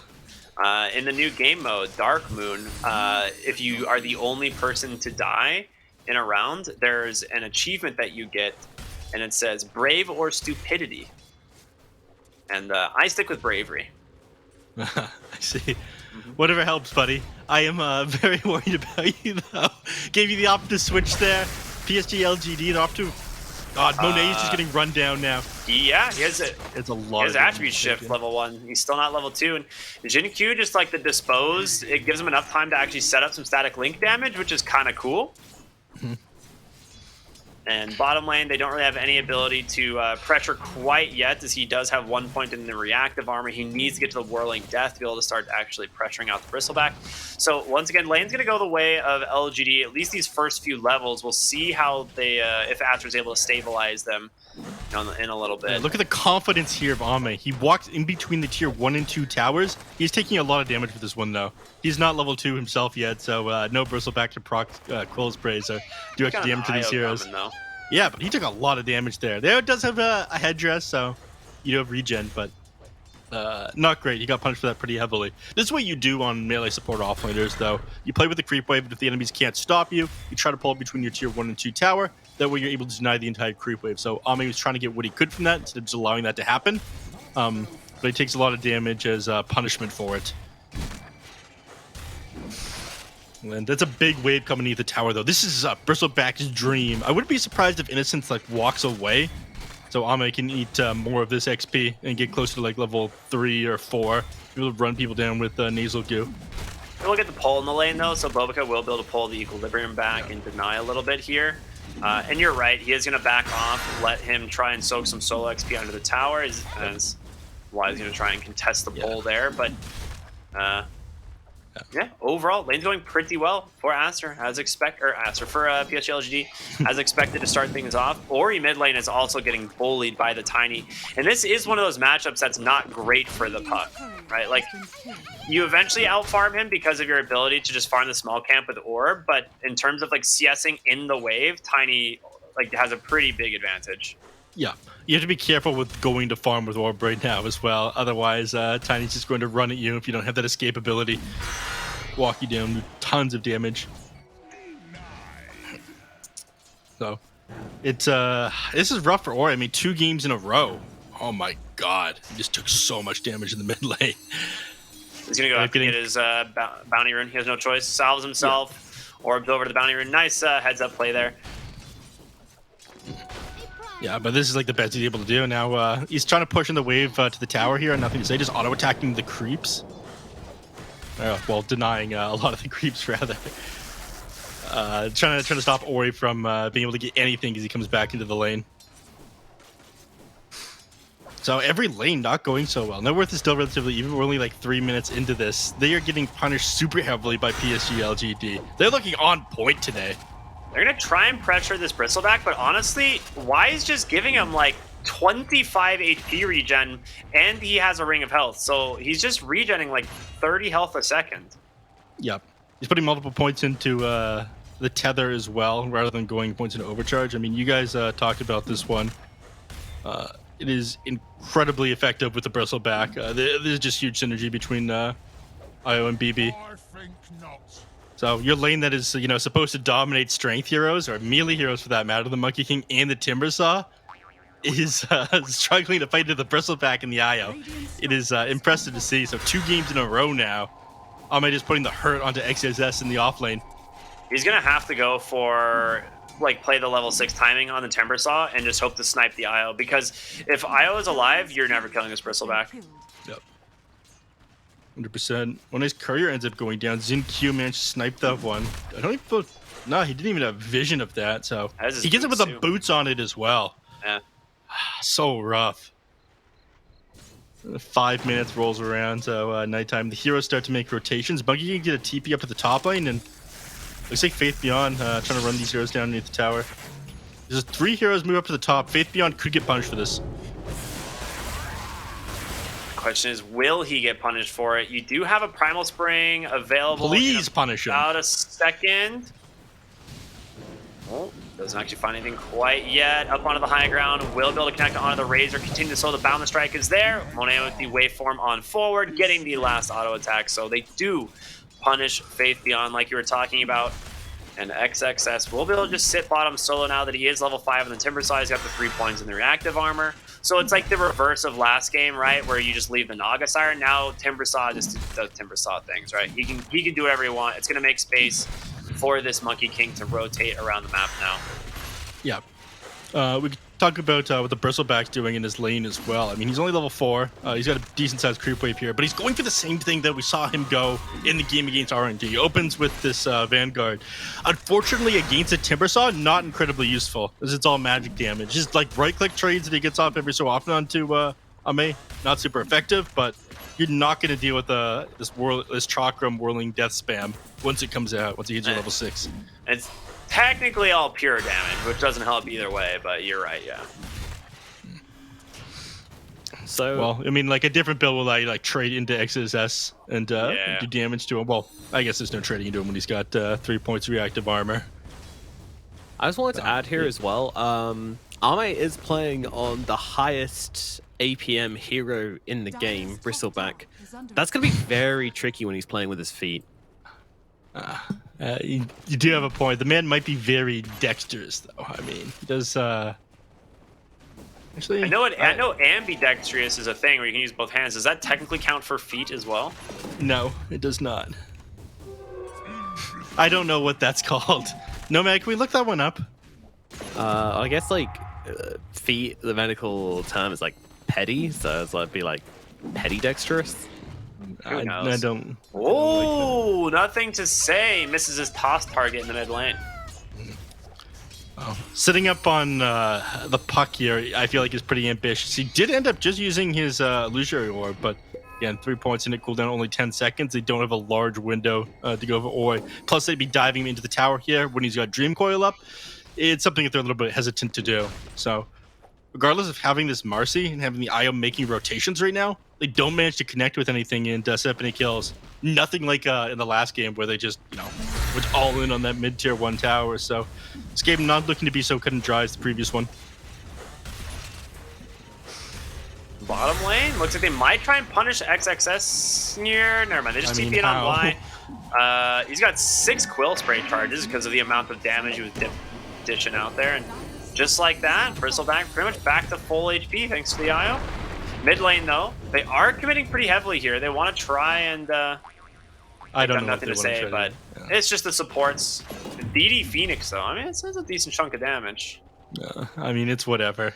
There's not a ton interesting happening right now. Monet is going to be hard to go on and kill. Xinqiu trying to potentially find something here. Got rebound and dispose, but again, with 3 points in the attribute shift, it is very unlikely that you find the kill off onto this Morphling. So, with that happening up here in the top and the bottom lane just being 2 beefy boys brawling it out, it's not going to be much... I mean, we'll see action, but we won't see any results, unfortunately. Yeah, there's your Hooded Defiant as well, completed by the Timbersaw. So tons of HP regen on this guy. Ooh, that is such a good item, the Tumbler Toy. I mean, I don't think this helps the case of not much action happening right now. I want to see kills, okay? Dude, getting Tumbler Toy on Pudge is actually so much fun. He's not in this game. I know. Just you see Ori and you just wish he was gonna be playing Pudge, but he's not. Fair enough. Boboka following. I mean, he tried to. Ooh, unlucky. Tried to snipe those 2 big creeps with the balance strike. Didn't end up grabbing either though. He's got an early urn queuing up that Spirit Vessel. Top lane, yeah, they find Phoenix. Doesn't get the dive out, and that will be the sidekick damage there with Xinqiu. Quite a bit to take down the Phoenix. Yup. They were waiting on this for a while. I mean, Faith Beyond popped that Eye of the Storm preemptively, chasing him underneath the tower. Phoenix definitely dies. Nobody else in this team really does. Everyone having an escape move just being too difficult to get their hands on. Phoenix being the easiest is kind of interesting. Buys the tome. He's not quite level 6 off of this one. So they're still not looking to take a fight. Nothing to say is coming with an Invis rune. If you could get Monet here, that would be big. Be very big. It would. Yeah. They have a sentry there though, and they're gonna know, so they'll just back on out. Yeah, but I don't think he realizes that they see him. Xinqiu gets that dispose real quick. I'm kind of surprised. He could have just rebounded off the Tiny right into a quick dispose, but they don't go for it. Now, Xinqiu on the side, going to be found here, and that'll be an easy pickup. Just a moment here for the supports plus Ori. Yeah. They were definitely hoping to get the Tiny, but he had already TP'd out, so. This is so slow compared to what we saw in the previous game, man. I'm, Bristle is just taking the enemy ancient stack. yeah. You know, if he can't kill any of the heroes, he can kill their creeps. So, damage their economy. I like the logic that Ame's going for here. Very good. Look at it. He manages to find all the rest of the neutral items for his team. As a possessed mask. Beautiful. You love to see it. He's going for, instead of what we saw in the previous series of RNG against PSG.LGD, where he went Put a Defiance and Lotus Orb out of his Vanguard, he's going straight in for the Aghanim Scepter. And you do need this to be able to run heroes down. I feel like, you know, significantly buffs the damage off onto people, allows you to chase. It is such a big pickup. It's still going to come out relatively slow, though. Yeah, you're right. So Monet's actually queued up a Lincoln's as his first item this game.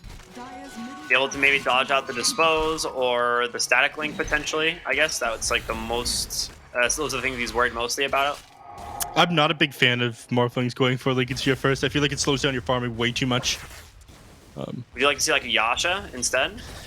I don't know. I feel like you just die at the beginning of fights if you don't have that. Like Dispose will grab you followed by a Toss Avalanche combination. So you kind of need it. But again, I just don't like the Morphling. He's got his Blink Dagger reveal here. He is going to find the Phoenix. He does have Egg available. He's going to drop out the Balance Strike plus the Coil. But, oh yeah, Marcy will be able to just destroy that egg quickly. And with the rotation in from Ame's Bristleback, you should clean up big. They even bring Faith Beyond here. Bobica will be the next to join them. But Timber Chain up onto the high ground. I think XXS is out. 5 heroes from PSG.LGD in the bottom lane. They end up getting a 2-for-1. Attempting to go in the Timber Saw there, both the Bristleback and the Razor. Not an easy target to get, though. Again, he just ends up Timber Chaining away, but fight does end up going their way. Managed to find 2 for that Marcy. But yeah, like you mentioned, you end up popping the Supernova regardless of those Fire Spirits being on you. Unleash, and they'll clean that Supernova up pretty quickly. Nice attempt to punish there by XSS. He was like grouping up on that egg and then throws out the AoE abilities, but Io coming in. A lot of heals and saves there. Ooh.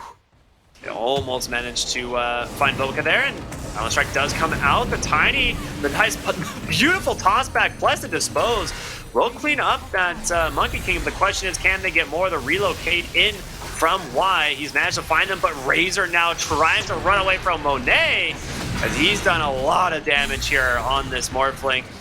Relocate will send the Io back, but Dispose catches the Morphling, waveform up onto the high ground. He's going to turn himself back into the Razor, try and slow this one down as he is morphed almost completely. Strength, nothing to say though. He's caught by the Timber Saw. The Toss will be able to finish him off though, and now XSS, he needs to bail.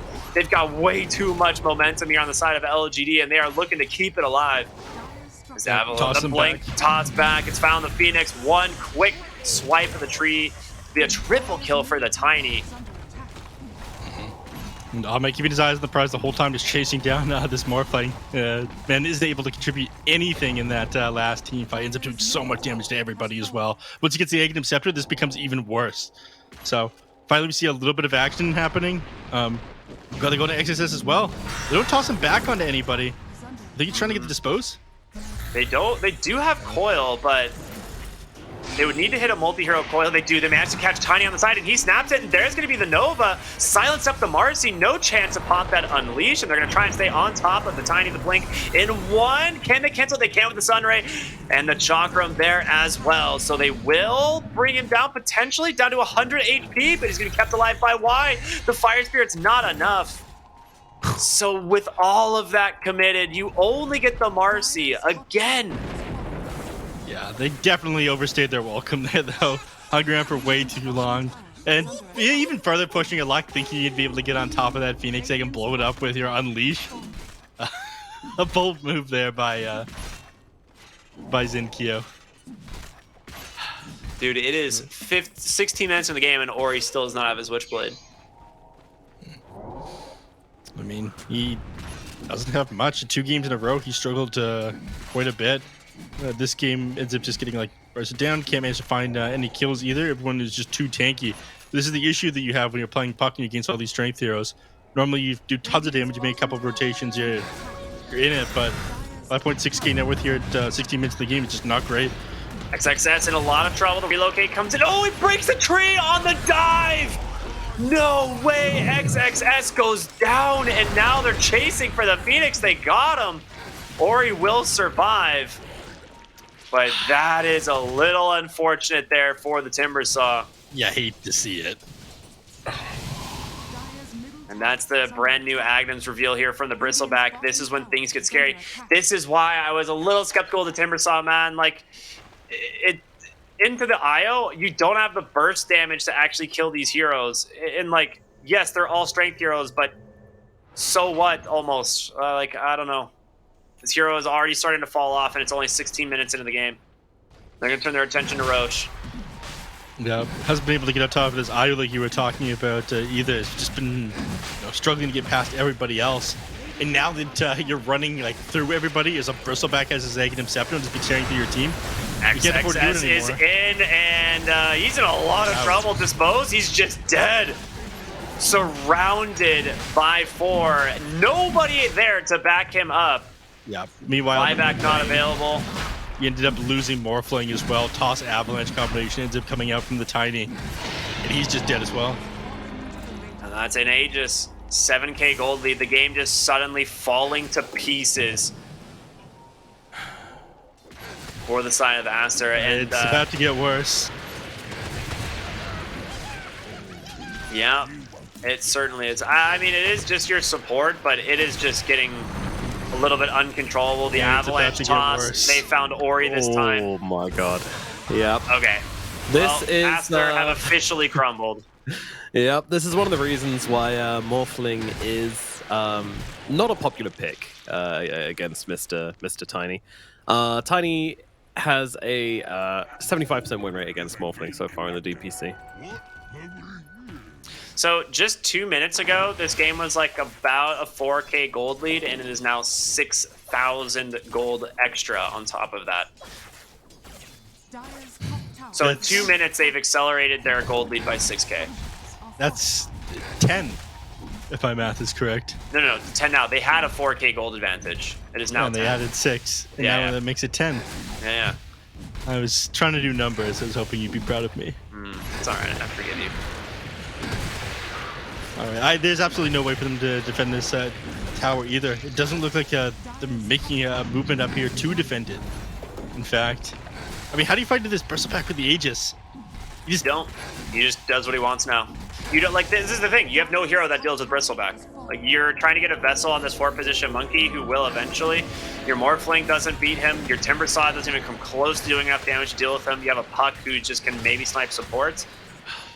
Like, and where's your burst damage to deal with it? You have no silver edge for a long time. Just now, you complete your first item on the Morphling. It is a Lincoln Sphere. Yes, this will help keep you alive. It'll stop the Mars to be able to dispose you, but how are you going to win a team fight with this item? You need damage. This thing gives you 16 all stats. That is the damage that it gives you.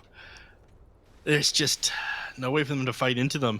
Again, I fear it gets worse. PSG.LGD is going to control the entire map.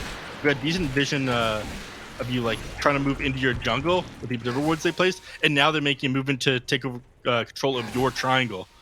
Yeah, I mean, they've got the BKB on Faith Beyond. He hasn't had to use it yet. You've got the BKB almost done on the Bristleback as well. And Tiny's working on his. He's only a recipe away, 1450 gold. So you're going to have triple BKB before the 25-minute mark in mid lane. They managed to find the Timbersaw, the toss back. They even relocate really deep on the backside. It is going to get scouted here as Monet is ready to go, but XXS getting Timber Chain away fast enough is the question. Bristleback is there, beats him down. They've caught the IO, but you lost your Timbersaw once again. I mean, technically, I don't think they caught the IO there. I think the IO. Avalanche toss, or he's gone. No chance in hell. Jesus. BKB popped on the Razor, and Bristleback, he's looking to go a little bit deeper. Bobica up on the high ground, does have a Vessel charge available. They've got the Nova, but no Puck to silence up the Marzi. Oh, he's got to run away now. Yeah. So they managed to get away, but with that, they're just going to grab this tier 2. Fortify a stall. All right, that'll clear out the catapult. don't think Ame cares about the damage coming out from this Morphling, though. Again, right back at it again. Gonna clean up this tier 2 tower. The moment you leave your base, they'll see you as well. Really like this ward that they placed. Vision or nearby the hard camp here. This one is super cool. Yeah. It catches the Monkey King just now, so they'll see that he's moving in the jungle, and they'll just rotate down to the bottom. Now they know that the majority of the Dire team is going there. Like, Monet's got the Silver Edge queued up, right? You know, that's going to be your break technically for the Bristleback, but I don't think they really care all that much. No, not with the IO behind him. He'll be able to top him up. Again, they just don't have the burst damage to be able to kill this guy. Not in the short duration of the break. Bottom lane, Bobica. Playing hard to get on the Monkey King, but Ame's just running around the jungle trying to find someone, and they're going to find the Phoenix, Avalanche, the Toss. Just one auto attack is enough, and now Monet needs to be a little bit careful. They actually snapped the coil there on the Tiny, but he seems more than healthy still, and the disposed back Timbersaw just gets destroyed. Chasing for more Monet, Avalanche, can't find nothing to say, does have a toss, trying to just chain stun down this Morphling, but he is so slow. An Avalanche toss of his own back the other way, but no waveform for several seconds, and they're just gonna dive him all the way back to the tier 4s. That is all you had. There's no coil. There's nothing left. They hardly commit anything on the side of PSG.LGD here. The only reason your tier 2 is even still alive is because the creep wave is pushing it at the moment. That's the only thing stopping them from ending the game at the moment. Oh, they're going to end the game mid? Yeah.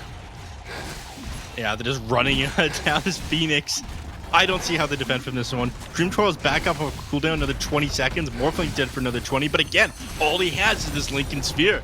There's no way for them to take a fight in a realistic way where they can actually burst down this Bristleback. Simply does not exist. Razor now has his Refresher Orb. This only gets worse as PSG.LGD find more items. The entire map is theirs. Yeah, absolutely. Marcy almost has a BKB. Yep. Basher now completed for the Bristleback as well, and when you get Kaya Sanj on your Timbersaw, this is not going to be your game-winning item, but they feel like they need to leave the base right now. Nice. They can't afford to lose anything else. They can't afford to be locked in while they take another Roshan or... They're going to settle for Jin-Q mid here, potentially. They are mid as 5. I mean, you've got to get something on the smoke. The scan comes through, and Onyx, you get the first hit match! No! Oh my god! You know, sometimes you just get bashed and two-shotted by a hedgehog with 600 damage. I was saying at the start, my god, I love this game, but it hurts sometimes. Just go straight for tier 4s. No buyback on your Timbersaw or your Phoenix, and that might just be it, man. That's it. 2 25-minute games. PSG.LGD, they brought the fire today. They were not joking around, and we said it was going to be a decider nomad between two very disparate placements here, but PSG.LGD, do they not look like the team that we saw in the first 2 seasons of the DPC? Yeah, be careful who you bully in high school because they may grow up into this. It's a rough start for PSG.LGD, but they do deliver. And today, they deliver in style as they absolutely waste Team Aster. Ame making good on his threats from last season and then some as they take them down in 2 24-minute games. One of the fastest series we've had here at the China DPC. I mean, this is the LGD we know and love. They're back on fire on all cylinders. You know, that threat of relegation. I feel like someone just came into the room one day and said, oh, guys, you realize we're close to relegation? And they go like, all right, we'll beat Aster, you know, like it definitely feels like that's the level this team is on right now where they were cruising for a bit, but you know, when you light that flame under them, the old LGD comes out and we get a very violent reminder of exactly how strong this team can really be. But man, Aster, they just didn't look put together today. But I think the first thing to mention here, actually, the biggest result from this there he is, the goated analyst, really, Mr. Wilfred there with the 100% prediction rate so far. He's built different, like a cat. He really is. He really is. Never in doubt. The China DPC professional predictor coming in clutch, earning his money, and also. Shout out to RNG because they are now officially the winners of the China DPC Tour number 3. So congratulations to them. I mean, that's pretty impressive for this team as well. Just very quickly before we get back to this series, RNG, they've been on a long journey trying to find their soulmate, their soul carry, as they did ditch God King. They went for Ghost, which seemed like a very controversial move, but it worked out for them as they are now the winners of the China DPC, and we will be seeing them at the major. So huge congratulations to them for taking that top spot, of course. It is, definitely a glow up after the rocky start that we saw in season 1 and a little bit in season 2, but hard earned. Didn't end up beating PSG.LGD in their match, but ends up beating them in the season. And isn't that good enough? I think I'll take that. Honestly, I will take that. If I'm RNG, I take that for sure. That's a lot of DPC points. Yes, it is. It's definitely a lot of DPC points, and got to bring them very, very close to qualifying, and they can definitely do that if they put in a good performance in Arlington. And this is how the board looks right now. Guys, there's a lot of teams at 4 and 3 right now. Could someone explain this to me? Listen, it's a 4-way tie. If you can, I'm not sure if you see that, but there's 4 teams. You're either second or you're fifth, Nomad. Okay, that's just how it works around here. Yep, you're joint second with 3 other teams, or you're fifth, and you do not get to go to the major. So, guys, we will be having a hell of a tiebreaker day, as we have the 4-team tiebreaker here in China. It's going to be between Aster, Ares, Team Aster, PSG.LGD, and Extreme Gaming, as these 4 Goliaths battle it out to get that major spot. It can never be easy, and I'm but that's so not glad it. it's not. But that's not it. That is not it. No, you're right, because look at that. We got 2 teams at 3 and 4 down in the relegation slot as well. So eHome and Vici will be battling out for relegation as well. I mean, that's a tough one. That'll be a best of 3, by the way. The 4-way tiebreak will be best of 1 GSL format, and the tiebreaker for relegation will be just 1 best of 3 series, where we'll get to figure it out. And I know for 3 teams, I think for 4 teams as well, we have the potential to go around twice. Is that correct, Neff? Do you remember? If everyone won once, yeah. Then we go around again. Yes. So, and then it becomes what is it? Time score at that point. Whatever teams end up finishing their matches the fastest in total, I believe, which actually ended up happening once in Division 2 between Aster Ares and was it? I just remember that Aster Ares was robbed. Yeah, Aster Ares was part of it. I don't remember what team ended up winning because of it, but yeah. So, but we do have the technology to check, believe it or not. Well, I think the important thing is to say that on Sunday, the 17th of July, we will be back with those tiebreaker matches. So join us for that one, as we can get back into the series we were watching and this absolute destruction. But I mean, what is there to say about this series, honestly, guys? Like, this was just a complete outclassing for PSG.LGD. Timbersaw was a bait. I don't think this hero did what they wanted it to do. Like, it didn't shut down the bristleback lane at all. And I think, like I said, that's your biggest deal this game. You have to be able to shut down the bristleback lane if you want to be able to like make it to like mid-late game, and they just never even got a chance. So again, it's just LGD crushing the lanes and just creating this like unstoppable momentum, this unstoppable force in these like post lane breakdowns, and it's just kill after kill, man. They just make their enemies bleed. Yeah. It is, again, a huge glow up to see them kind of struggle at the beginning of the season and then come back in these last 2 series and, beat the first place team and then completely beat down Aster in these 2 incredibly quick matches. And they came in with a very clear plan. Again, they valued Dawnbreaker quite a bit in the first game based on the picks and bans. Aster ended up banning out the Dawnbreaker in the second one, but, they... Again, back to the PSG.LGD, we've seen with so many strategies. They run this bristleback, they bait into the Timbersaw exactly like you're talking about. Things 100% end up going their way. And they are so clean post-laning phase in both these games. As soon as they start making rotations together, they just seem to outclass every other team. I have to say, I feel like this Timbersaw's item build was really suspect. Like, I didn't like it at all. He went for the Hood of Defiance into Kaya and Sanj. So, like, where is your physical resist in this build, right? Like, you need a Vanguard, I would say. And you need to get yourself like a I don't know, like a Halberd or something, you know? I mean, even Halberd's not that great versus Bristol, but like, you know, it will become better as the game goes on against him. But just like this Hood, I just didn't really get. Like, I guess you don't want to be bursted by Tiny, but at the same time, there's so much damage coming through from the Marcy and the Bristle. I don't know. Maybe it's a damned you do, damned if you don't situation, but yeah, they just have too much physical damage for you to just kind of go Hood and just be like, yeah, okay, I can get my Kyron Sand. And like Kyron Sand is luxury. That's in a kind of game if you've got a free Timber game, and this was not it. There was multiple times actually early on, like his first part, like 2 of his first 3 deaths were actually a result of the Razor getting on top of him, having the Eye of the Storm active. And when that's the case, you don't have like reactive armor stacks already in place. You just get melted. Like you actually are not gaining armor at all from this passive anymore. And yeah, I mean, a casual plate mail would have gone super far this game, eventually turned into Lotus Orb or something to help get rid of the stacks off Nasal Goo. Like there's a lot of things you could have done. Yeah, like it's a really good Lotus game. Like it is a really good Lotus game. So I'm a little bit surprised that he didn't just pick up like an early plate mail or something and then try to go for damage maybe. But yeah, this was just like Aster just seemed a little bit split here on what to do. And again, 1 and 5 on XXS. Like the LGD absolutely isolated XXS and said, right, he is the cause of Aster's success. You know, he is the overperformer. He's the guy who's pulling out ridiculous stats every single game. We need to take him down, and the focus they put on him was something which Aster did not seem ready for. As I mentioned before, this guy previously to this series was the highest KDA player in the China DPC, and he was the lowest death player in the China DPC as an offlaner. And after this series, I don't think he is. He had 2 absolutely awful games where he was put in the bin. 1 of 4 and 1 of 5, I think, were his KDAs out of both of these games. So that's got a sting for him, you know, having that as his final series, at least until the tiebreakers. Yeah, he'll be hungry for revenge. I'll tell you that much. Aster on a team which will just let this be water under the bridge, right?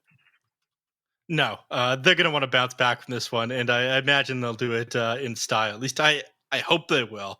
I immediately like started thinking about asking like PSG.LGD questions about like the major, but I'm getting ahead of myself right now because again, you got to run this one back. You got to make it happen a second time. And PSG.LGD, I feel like they showed a lot of their cards in this match. They ran some things that they may have been holding back a little bit until now. These seem to be like their most practiced strategies with like the Bristleback and the Dawnbreaker and whatnot. So Aster, a little bit of time to study may go a long way. Unfortunately, they don't have that long because these matches are happening on Sunday. Right? Yeah. You got a day to prepare, you know. But I think for these teams, that's probably enough times. But then again, when you're planning for 3 teams individually, that might be a little bit of a daunting task. We'll see what they can pull out here. So we are now ready to move into our interview. And we got a very special one here. We've got Mr. Zhao8 here to talk to us about this series and about LGD's journey through the DPC. So firstly, Mr. Zhao8, how are you doing? And are you looking forward to these crazy tiebreakers we got coming up on Sunday? 首先恭喜你拿下比赛的胜利，小白想问一下你现在感觉怎么样？然后对未来可能出现就是过2天会出现的确定会出现的这些比较疯狂的加赛，你是怎么看的？就今天能赢那个 Aster 是准备的比较好吧，然后希望能保持这个状态，就加赛争取出线去 Major。I think the reason we got the victory today is because we had a great preparation, and I hope the team can maintain this level of competition, and we are able to get qualified into the major. Absolutely. It did feel like you had Aster's number today. Is there a strong relationship between LGD and Aster, and does it feel good to beat them? 恭喜你拿下比赛胜利，想问一下，老干爹跟 Aster 之间有没有一些渊源？就是赢了他们之后，感觉会不会特别的给劲？渊源就还好吧，因为就不想输给他们吧，大家都不想输给他们，所以就很认真、很积极。We don't have special relationship, but I think either team want to lose to the other one, so none of us want to get defeated. That's why we put hard work into the match. It showed. It showed. So, again, talking about those tiebreakers coming up, do you feel like you've got enough time to prepare for them? And will you be preparing for each team individually, or are you just taking it all in one go? 然后问一下加赛的问题，就是作为教练的话，有没有时间去给每个队做准备，还是说会整体上去准备一下自己的战术？都会有吧，也会针对每个队伍的 BP，然后也会去就是调整自己战术，面对每个队可能会有不一样的风格。Yeah, I think I will do both. We will have a different strategy against the different teams during draft. Also, we will adjust our style according to each different enemies. Of course, of course. All right, I'm going to open up the floor to my analyst. Neff, would you like to ask some questions, Mr. Jarrett? Yes, I might be getting ahead of myself a little bit with this one, but going into the major, assuming that you qualify, what team are you most excited to play against? Having the opportunity for interregional play again. Sorry. 可能这个问题有点超前，但是想问一下，如果进入了 Major 的话，有什么特别想要去打的国外的对手吗？就希望，因为今年我们还没有出国参加过比赛嘛，就希望能去验证一下自己的实力，然后跟所有就不管哪个地区的强队就碰一碰，交手一下，然后看一下我们整体这个队伍实力到底在一个什么位置。Since this is our this could be our first offline international tournament. We haven't played any other inter-region teams this year, so I wish to test the water. I wish to play the strong teams from each region, so it can really tell what level we are right now. That's what I'm looking for. All right, Ricky, how about you? Sure. So I was kind of curious. We were noticing a lot of focus placed on your safe lane and Aster's off lane. Did you guys plan to shut down XXS so much, or was that just kind of something that ended up working out that way? 今天的比赛里看到，就是老干爹特别保护自己的优势路，然后把叉哥那条路打得非常难受。就是这个是赛前做好的准备吗？还是说只是当场局势不同的调整？就是根据当场局势和我们这边英雄阵容的一些小调整吧。Yeah, it's according to the draft. Also, it's based on our lineup that it just happened. Yeah. I do have one other question, though. The chair behind you looks incredibly comfy. So, which player from your team spends the most time rocking around in that chair? 想问一下，你身后那个吊椅看起来很舒服，就是你们队里哪个选手最喜欢在上面待着？就因为我们基地很多这种沙发呀、躺椅和懒人沙发就一般，比如说吃完饭以后，就大概有3个躺椅啊、沙发都会一边睡一个，就看谁先睡上去或者躺上去。就吃完饭以后，大家就是一个很放松的状态。So we have chairs and sofas like these. I think 2 or 3 of these in our boot camp. So depends on whoever finished their meal first, they get the spot to lay on the chair on the sofa. It's a race. I love it. Thank you. All right. So I think the final question from me then is, as a coach, who is the easiest to coach, and is there a problem charge? Is there someone who's more stubborn than the rest? 想问一下，作为教练的话，队里哪个选手比较好说话，然后哪个选手可能会固执一点，要跟他去多聊一聊？我觉得可能队长就是 Y 的话比较好说话，因为就跟他的一些想法都是一些比较大局上面，然后其他的选手都是一些就比较有个性的选手，就你要通过一些有各个方面，你要通过一些他愿意接受的方式来跟他交流沟通，就基本上都是，但是大家都是想赢嘛，但每个人的性格都不一样。Yeah, I think for me it's most easy to talk to the captain. Why? Because we share some general ideas. We have the same picture for the general game, and rest of the players they are very individual. they have different individual personality, and you wanted to choose a way to fit them, to communicate, to have a good communication with them. But I think we share the common goal is to win. So it's in general it's easy to talk to them, but I just focus on different stuff.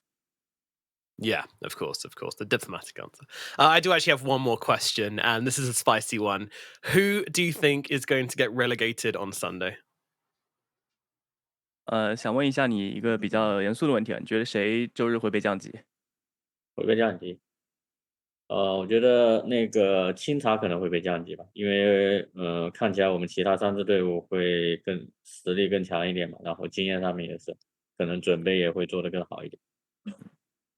I think it will be Aries because rest 3 of us are more experienced and probably can have better preparation going to that tiebreaker. All right, heat on for Aries. Thank you very much for coming to talk to us, Xiao, and best of luck on Sunday with those tiebreakers.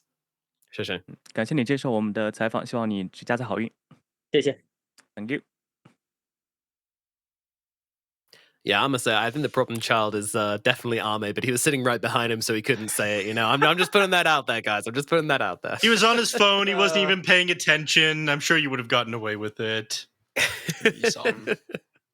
But no, I mean, again, always love talking to Xiao. You know, he gives such great insights and such a good idea on how the team works. And yeah, the hard work is back on. You know, the team are grinding it out.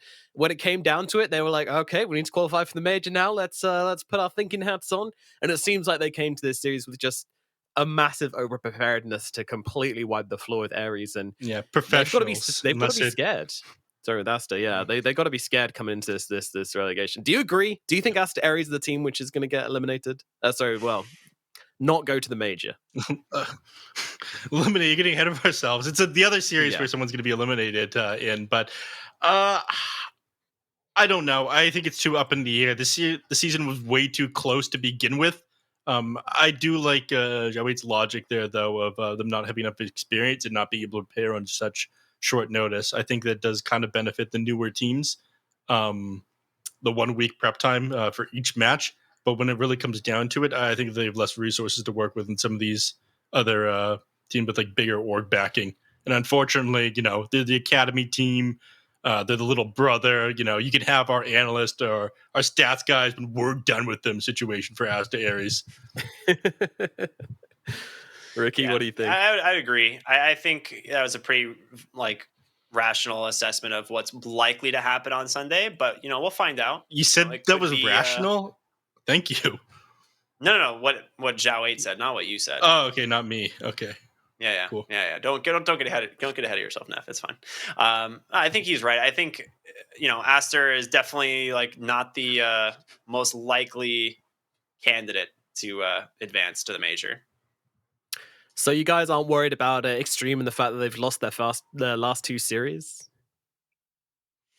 I mean, I think they're still very good. Is the thing. I think they're still probably one of the favorites to continue, but I don't know. I don't think it's gonna be a big deal breaker for them. Yeah, I mean, they were a tricky series, of course. You know, their last 2 games were against Aster and RNG, so not exactly the easiest series to try and take here. Meanwhile, Aries, you know, they've been on a hot streak, but their last games were Vici, eHome, and Dandelions, so kind of easy to see how they've done so well recently. But of course, they did beat Extreme earlier on. That was their first big upset, so we know it can happen. Is it going to happen when a major slot is on the line? That is a question we're going to keep asking ourselves all the way up until Sunday. And guys, don't forget to join us on Sunday for that tiebreaker extravaganza, because we are going to have a ton of exciting games coming up. That 4-way tiebreaker between Aster Aries, Team Aster, Extreme Gaming, and PSG.LGD will be taking place, as well as the relegation best of 3 between eHome and Vici Gaming. One of those teams will be dropping down to Division 2. So much on the line. Make sure you guys join us for that series. But from today, we are all done. So I'm going to ask my lovely panelists one more time, guys. What is your take home from today? What have you learned throughout today's adventures, starting with you, Neff? Never bet against PSG.LGD or Nomad's Cat. I have learned my lesson. Yep. Very, very important. What about you, Ricky? Nomad will eventually have his cat replacing Neff on the panel. That's what I learned. And me, probably. You don't sound sad. Was I supposed Can you blame him? I mean, the cat's adorable. No one can compete with the thing. Nah, in all honesty, PSG.LGD look like they're pretty much back in their full form. I would say, like they've convinced me that they're back, ready to play, and they look super good, man. I think that they're definitely the favorite going into Sunday.